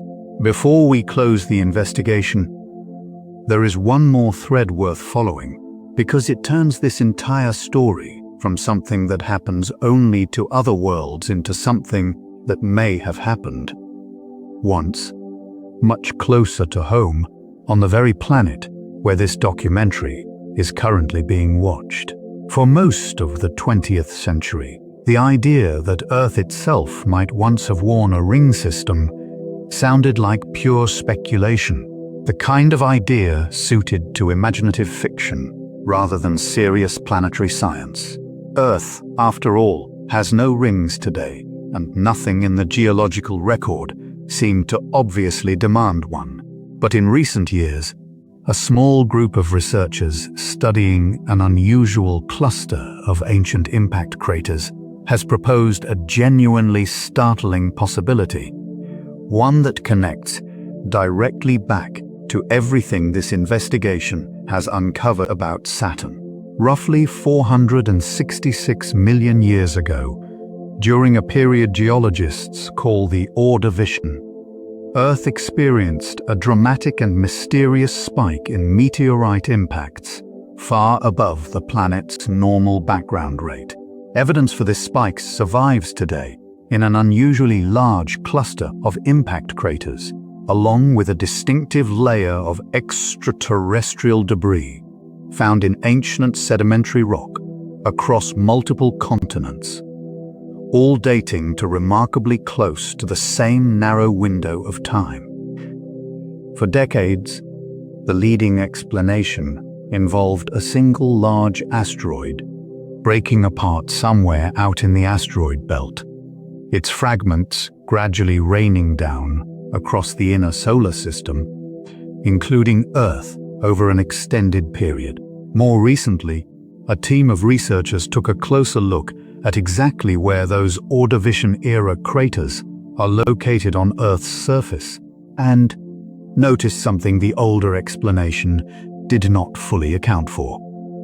Nearly all of them cluster suspiciously close to what would have been Earth's equator at the time, based on reconstructions of the ancient positions of the continents. A random scattering of asteroid fragments falling from the general asteroid belt should not produce that kind of tight equatorial clustering, but a very specific alternative explanation would. If a large asteroid had passed close enough to Earth to cross our planet's own Roche limit, the same critical boundary that likely destroyed the Moon, whose wreckage now forms Saturn's rings, it could have been torn apart by Earth's gravity in exactly the same way, scattering its debris into a temporary ring encircling Earth's equator over the following 1 to a few tens of millions of years. That ring could then have slowly rained down onto the planet below, following orbital decay paths that would naturally funnel material toward the equatorial latitudes. Precisely the pattern the crater evidence appears to show. If this hypothesis holds up to further scrutiny, and it remains an actively debated, relatively young idea within planetary science, rather than settled consensus, it would mean that Earth itself briefly wore a ring system of its own, sometime around 466 million years ago, long before anything resembling an eye existed anywhere on the planet to look up and see it. Whatever crude, early forms of life populated Earth's oceans at the time, they would have shared their world with a faint, dusty band circling the equator, slowly disintegrating overhead, its debris occasionally streaking down through the atmosphere as meteors, eventually vanishing entirely long before any observer capable of appreciating it had evolved. There is something almost vertiginous about that possibility, because it means the story we have been telling about Saturn, a temporary, actively dissolving ring system formed from a destroyed body, raining down onto the planet it once orbited, may not be a story unique to the outer solar system at all. It may be a story our own planet already lived through, silently, unnoticed, in the deep, empty stretch of time before life had developed the capacity to notice anything. It also reframes the entire question of timing in an even stranger way. If Earth briefly had rings, and Saturn currently has rings that are actively disappearing, and Jupiter may have once had far more impressive rings than the faint haze it wears today, Then rings themselves start to look less like a rare cosmic decoration reserved for a single beloved planet, and more like an ordinary, recurring event in the life of nearly any sufficiently large body in a stable orbit, a phase that comes and goes, appearing when the right unlucky moon or asteroid strays too close, and disappearing again once gravity, radiation, and magnetic fields finish their slow, patient work of dismantling it. This shifting perspective carries directly into the question of what comes next, both for Saturn and for our ability to keep watching it, because the scientific investigation into ring rain and the broader life cycle of planetary rings is very much still in progress, and the coming years are expected to bring considerably more precision to the estimates currently available. NASA and other space agencies have, in recent years, prioritized a new generation of missions to the outer solar system, several of which stand to add meaningfully to our understanding of how ring systems form, evolve, and eventually disappear. Among the most significant is a proposed flagship mission to Uranus, formally recommended as a top priority by the most recent Planetary Science Decadal Survey, a mission that would place a dedicated orbiter around the tilted, mysterious ice giant for the first time since Voyager 2's brief flyby in 1986. Such a mission would carry instruments capable of studying Uranus's dark, narrow rings in far greater detail than has ever been possible, potentially resolving the long-standing debate over whether those rings, like Saturn's, are surprisingly young, or whether their darkness genuinely reflects billions of years of undisturbed exposure. A close, sustained orbital study of Uranus's ring system would provide the second detailed dataset of its kind in the history of planetary science, allowing researchers to compare Saturn's well-documented ring rain process directly against conditions at a very different, far colder, far more tilted planet, a comparison that could either confirm ring rain as a near-universal feature of magnetized giant planets, or reveal that Saturn's situation is stranger and more particular than currently assumed. Closer to home, ongoing improvements in ground-based and space-based telescope technology continue to refine the picture as well.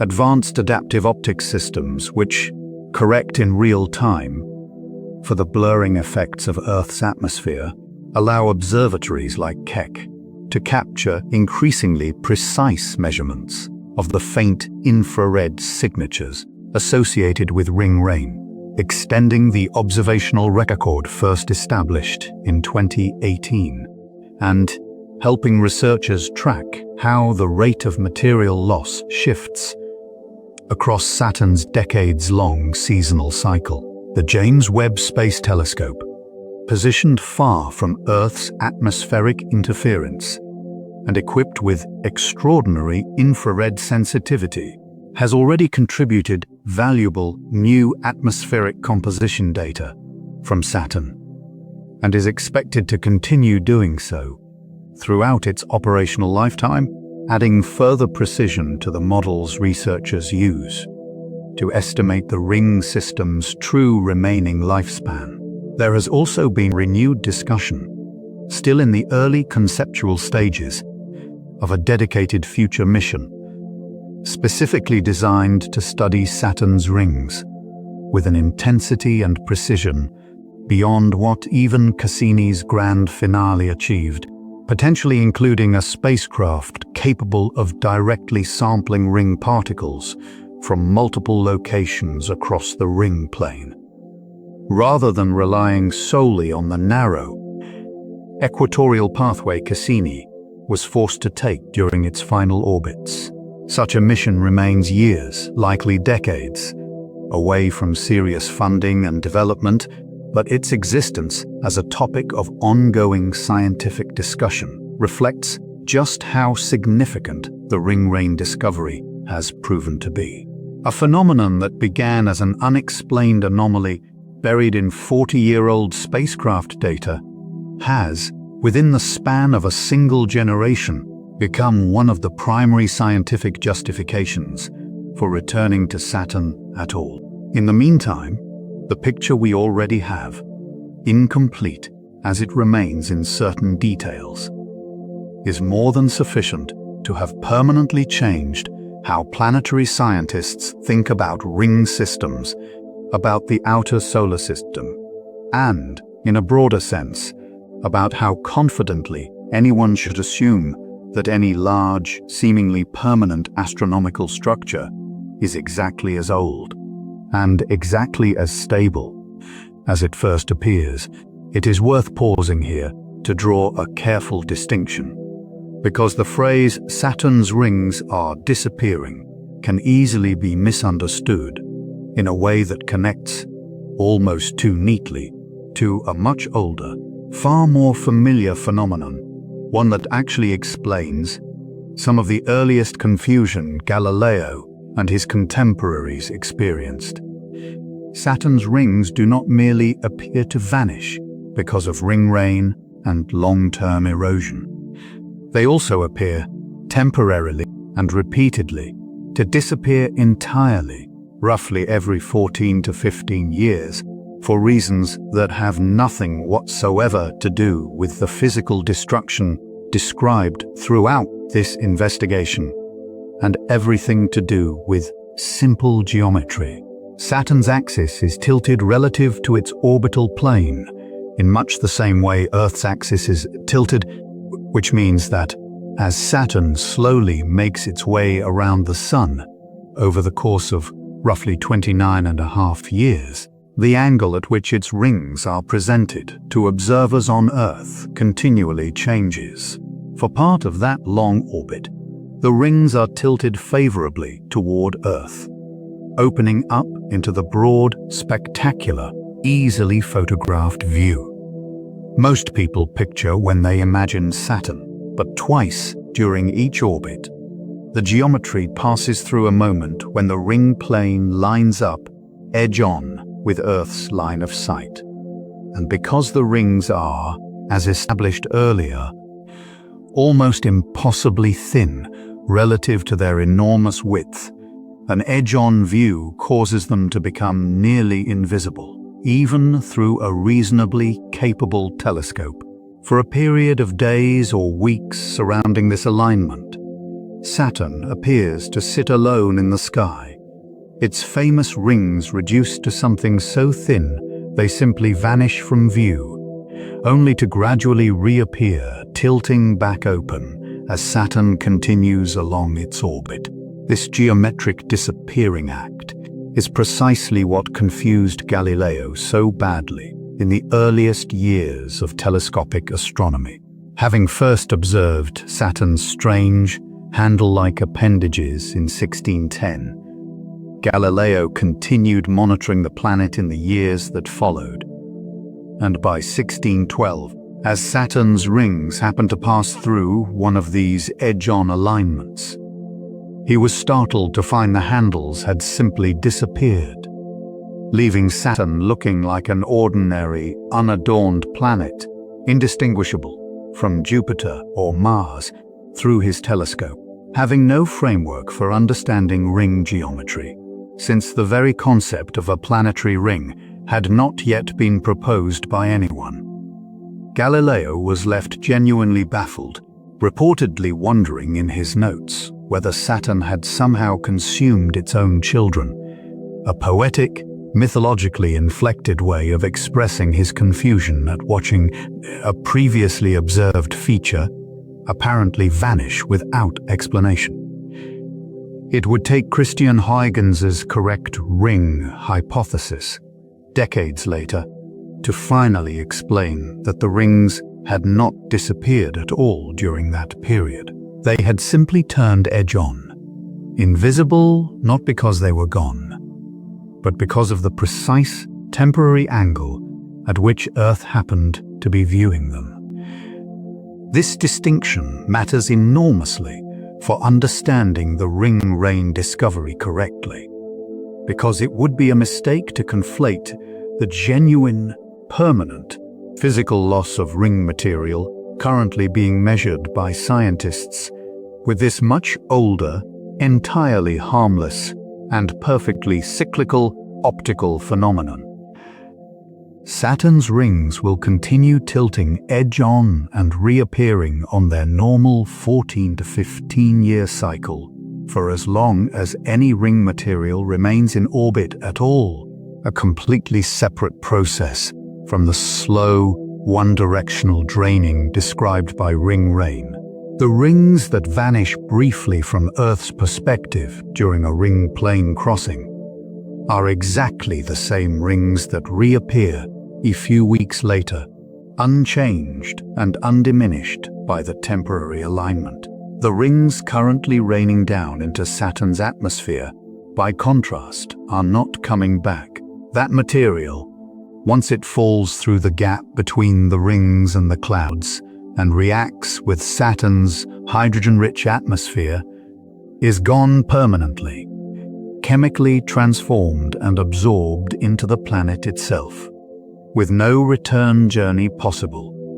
And yet, there is something quietly poetic about the coincidence that these two very different kinds of disappearance, one an illusion of geometry lasting mere weeks, and the other a genuine, one-way loss of material unfolding across hundreds of millions of years, both happen to involve exactly the same object. Saturn's rings have spent 4 centuries teaching human observers the difference between something that only appears to vanish and something that is actually permanently gone, first through Galileo's baffled confusion in 1612, and now, 3.5 centuries later, through a discovery so subtle it required decades-old spacecraft data, a giant telescope in Hawaii, and a spacecraft's own destruction to finally confirm.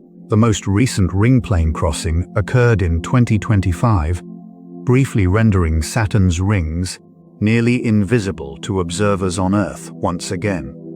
A reminder for anyone who happened to look up during that period and notice the planet looking strangely bare, that the story of Saturn's rings has always been intertwined with questions of visibility, illusion, and the difference between what appears to be permanent and what actually is. The rings tilted back open again within weeks, exactly as they have for as long as anyone has been watching, and exactly as they will continue to do for roughly the next 100 million years or so, until the ring rain and equatorial infall processes described throughout this investigation finally succeed in draining away enough material that there is nothing left to tilt open or closed at all, and the periodic disappearing act that once confused Galileo simply stops happening altogether, not because the geometry changed, but because the rings themselves are finally truly gone.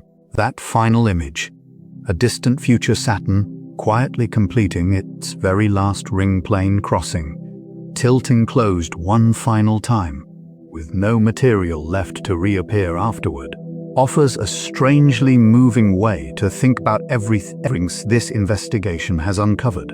Somewhere, tens or hundreds of millions of years from now, there will be a literal last time Saturn's rings edge into view, from whatever vantage point happens to be watching, a final closing act to a performance that has already been running for what is likely only a small fraction of the planet's total lifetime. And that nobody, not the icy moon whose destruction created the rings, not Galileo squinting through his primitive telescope, not the Cassini spacecraft sacrificing itself in the planet's clouds, ever fully anticipated would have an ending at all. It is worth remembering, too, that Cassini's most famous contribution to how humanity sees Saturn was never really about Saturn at all, and it offers one final way of understanding just how brief and precious this particular vantage point truly is. On July 19, 2013, mission scientists coordinated one of the most unusual observations in the spacecraft's 13 years at Saturn, deliberately positioning Cassini in the planet's shadow, so that Saturn itself blocked the overwhelming glare of the Sun, allowing the spacecraft's cameras to safely capture the ring's glowing, brilliantly backlit, illuminated from behind, in a way that revealed faint outer rings normally invisible in ordinary sunlight. Buried within that same wide mosaic of images, almost easy to overlook amid the grandeur of the rings themselves, was a small, pale blue dot, visible only because NASA had announced the timing of the image in advance and invited people on Earth to step outside and wave at Saturn, knowing that, for a few brief hours, a spacecraft nearly 1.5 billion kilometers away would be looking back. The resulting composite became known informally as the day the Earth smiled. A single frame containing both the most spectacular ring system in the solar system and as a nearly invisible speck within it. Every person who has ever lived, every ring rain measurement ever taken, and every question this investigation has tried to answer, all contained within the same small, fragile point of light. That image captures something the ring rain discovery only reinforces. The version of Saturn visible in the day the Earth smiled, rings wide, bright and richly detailed, backlit into a glowing halo, is not a fixed, universal portrait of the planet. It is a portrait of this particular moment, this particular few centuries, sandwiched between a ringless past stretching back over 4 billion years and a future in which the rings will have thinned, dimmed, and eventually vanished entirely. Future spacecraft, sent by whoever might still be sending them tens of millions of years from now, attempting to recreate that same backlit image, would capture something meaningfully different: a fainter halo, a narrower band, fewer distinct divisions, evidence, frozen in a single photograph, of a ring system well advanced into its own slow ending. There is a particular kind of gratitude embedded in recognizing that we happened to arrive during the bright chapter rather than the fading one. Every stunning photograph Cassini ever returned, every image used in classrooms, documentaries, and planetarium shows around the world, every mental picture most people carry of what Saturn looks like, is a snapshot of a temporary, transitional state captured by a species that developed spaceflight at almost exactly the right moment in the ring system's multi-hundred-million-year decline to still find something spectacular waiting there.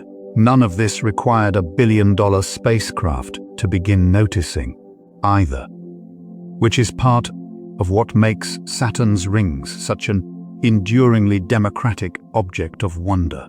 Long before Voyager, long before Cassini, and long before any professional observatory turned its attention toward ring rain, generations of amateur astronomers around the world had already spent countless nighting modest, personally owned telescopes toward Saturn, sketching its rings, timing its ring-plane crossings, and tracking subtle seasonal changes in brightness and tilt, contributing data that professional astronomers have, at various points, incorporated into the broader scientific record.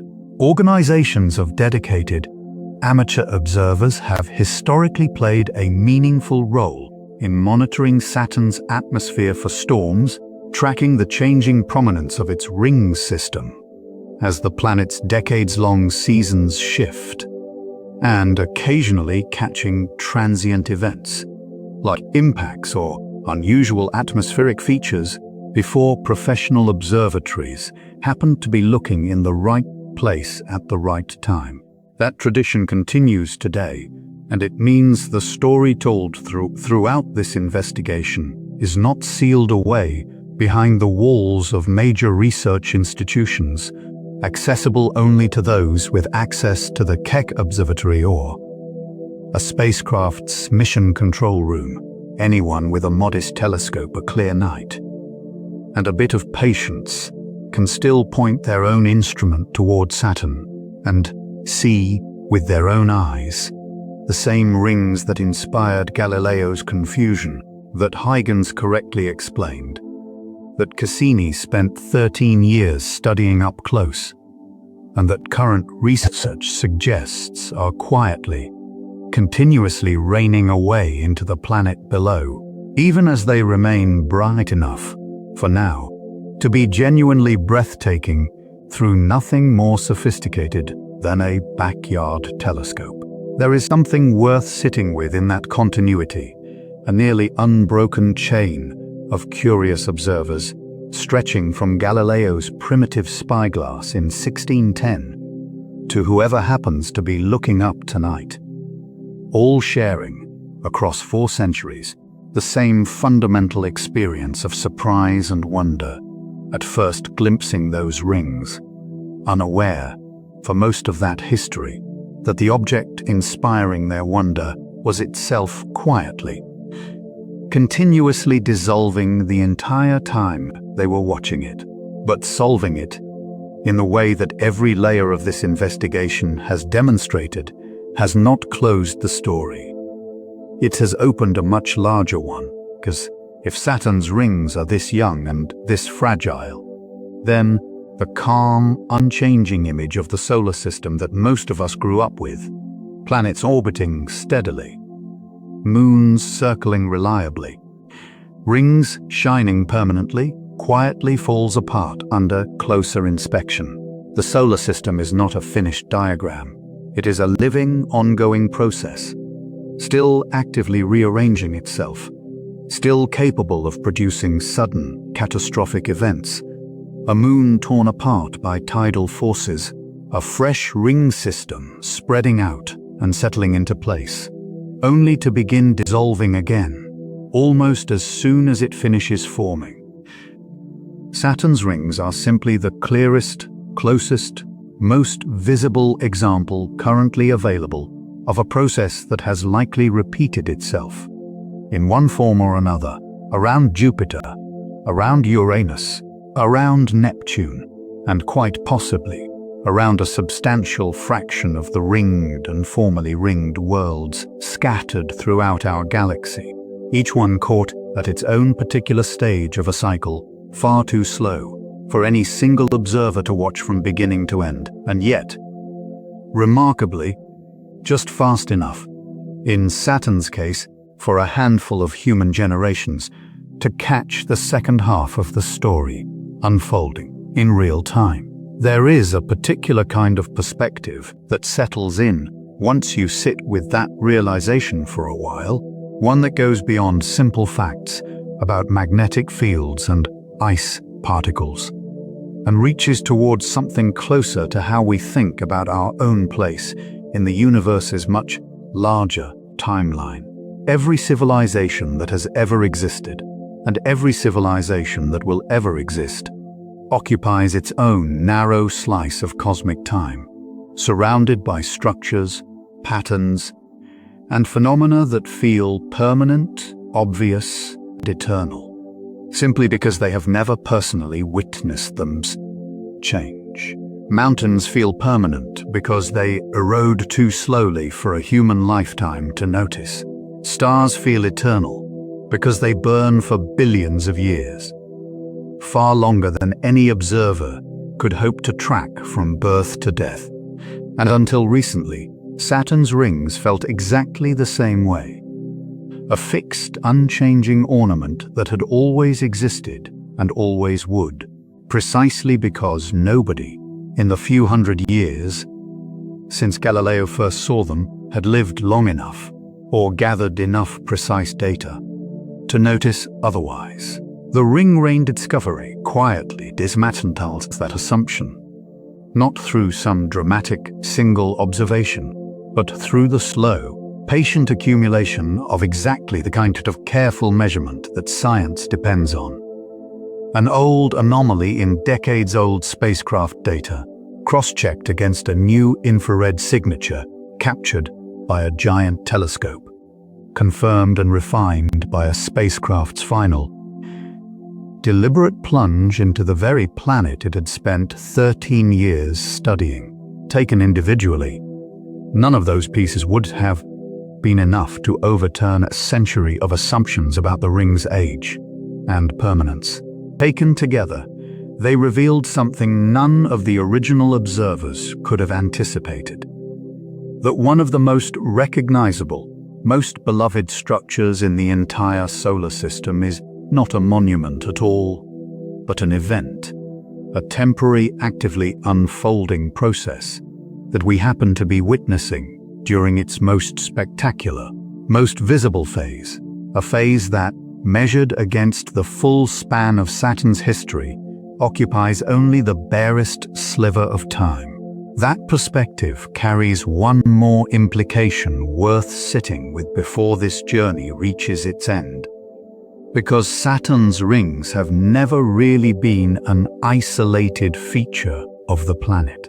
They exist in constant gravitational conversation with the more than 140 confirmed moons currently known to orbit Saturn, a family of worlds ranging from tiny, ring-embed shepherds barely larger than a mountain to Titan, a moon bigger than the planet Mercury, wrapped in a thick, hazy atmosphere and scattered with lakes and rivers of liquid methane. The slow disappearance of the rings is not an event happening in isolation, sealed off from the rest of the Saturn system.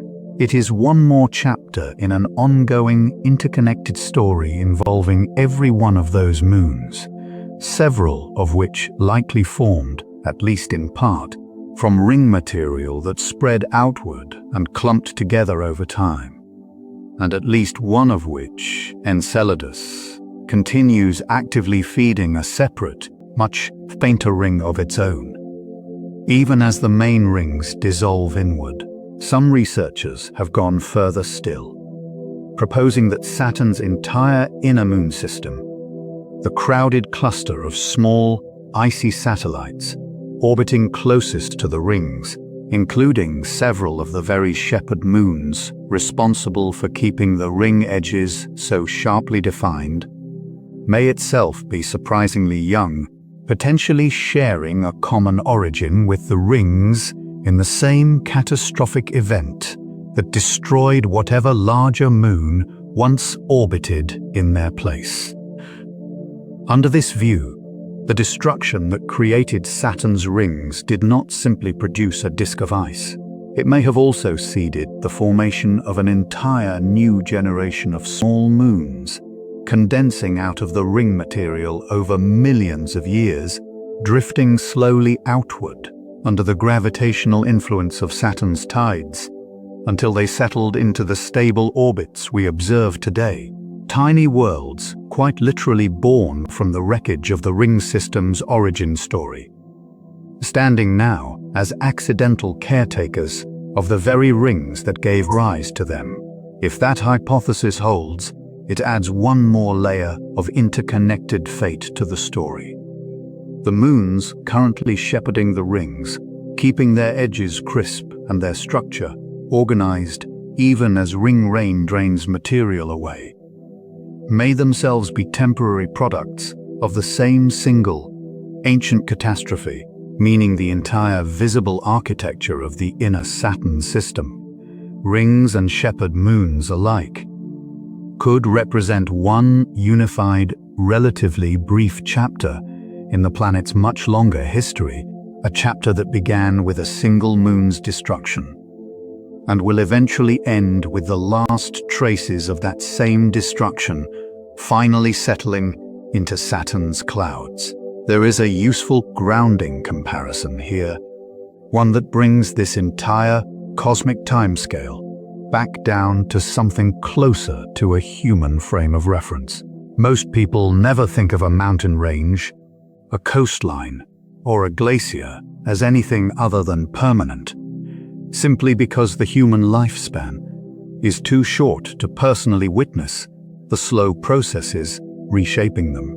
A glacier that has visibly retreated within a single human lifetime, its edge measurably farther up a valley than old photographs show it decades earlier, offers one of the few direct, personally observable examples of exactly the kind of invisible until measured change that defines Saturn's rings on a vastly larger scale.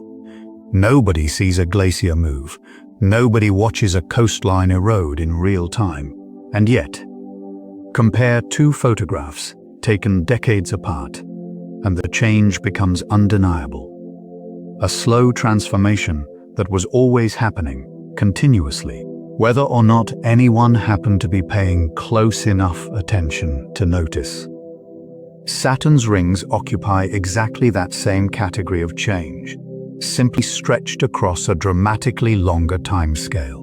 No single photograph, no single year of observation, no single human lifetime is remotely sufficient to visually detect the rings thinning or fading. The Cassini images captured in 2017 do not look meaningfully different from the images captured by Voyager in 1980. Not because nothing changed in the intervening 37 years, but because 37 years, even multiplied across the entire history of telescopic observations since Galileo, represents far too brief a slice of a process unfolding across 100 million years or more. Detecting that change required something photographs alone could never provide. A precise, quantitative measurement of the invisible flow of ice particles falling out of the ring plane and into Saturn's atmosphere. A number, 10,000 kilograms per second, extracted not from a picture, but from the faint, careful signature of altered atmospheric chemistry. Exactly the kind of subtle, numerical evidence that patient, rigorous science is uniquely equipped to uncover long before any change becomes visible to the naked eye, or even to the most powerful camera ever sent to photograph the rings up close. That is, in the end, one of the quieter but more important lessons embedded in this entire investigation. The universe rarely announces its changes loudly. Mountains do not collapse in an instant. Glaciers do not vanish overnight. And a ring system as vast, as bright, and as apparently permanent as Saturn's does not visibly crumble before anyone's eyes. Change, on the scale that actually shapes planets and rings alike, tends to happen quietly, continuously, and invisibly, detectable only through careful, patient measurement sustained across years, decades, or in Saturn's case, across 4 full decades of steadily accumulating spacecraft data, ground-based observation, and painstaking scientific analysis, waiting patiently for the pattern hidden within all of it to finally become clear. This is, in its own way, the most complete answer available to the question this documentary opened with. Saturn's rings are not disappearing because something has gone wrong, or because some unusual, unprecedented catastrophe is currently underway. They are disappearing because they were always going to disappear. Because everything about their likely origin, a violent, relatively recent destruction of an icy moon, and everything about the physics currently draining them, a powerful magnetic field relentlessly harvesting charged particles from the ring plane, points toward a system that was never built to last for anything approaching the full lifetime of the planet. It orbits. The surprise was never that the rings are vanishing. The surprise, uncovered gradually across 4 decades of quiet, careful measurement, was simply how fast and how directly measurable that vanishing turned out to be. And that leaves one final question hanging in the air, the kind of question this entire investigation has been quietly building toward from its opening moments, and the kind that, fittingly, may never receive a complete answer. If Saturn's rings are this young, this fragile, and this close to their own ending, and if similar ring systems have likely formed and dissolved countless times before, around this planet and others, without anyone ever recording their existence, then how many other spectacular, temporary structures might be scattered throughout the wider universe right now, at this very moment, visible only to whichever fortunate observer happens to be looking at exactly the right place, at exactly the right time, before they, too, quietly rain away into the darkness and are gone. We may never know how many ring systems, moons, or entire configurations of matter throughout the galaxy have already lived out their brief, brilliant existence and vanished, long before any telescope was built capable of recording them, somewhere among the countless stars visible on a clear night. There are very likely other worlds currently wearing rings of their own, shining brightly around planets no human eye has ever seen, and no human instrument has yet detected, each one following its own private, unwitnessed version of the same story now unfolding at Saturn. A moon destroyed, a disk of ice settling into place, a bright, structured halo slowly narrowing as it rains away into the planet it once encircled, with no observer anywhere close enough or fortunate enough to notice before it finishes disappearing entirely. What we do know, with a certainty that grows firmer with every new measurement, every new spacecraft, and every new generation of instruments capable of resolving fainter and more distant signals, is that we did not miss this one. Saturn's rings, fragile, temporary, and already dissolving beneath the very light that lets us see them, happen to be shining during the precise, narrow window when curious eyes on a nearby world finally learned how to look up, and to understand, even briefly, exactly what they were looking at. Every photograph taken, every measurement recorded, every quiet hour spent watching that pale ringed planet drift slowly across a dark and patient sky, is a small act of witness, a brief, privileged glimpse of something vast, ancient in feeling but young in fact, magnificent and already, gently, endlessly falling away.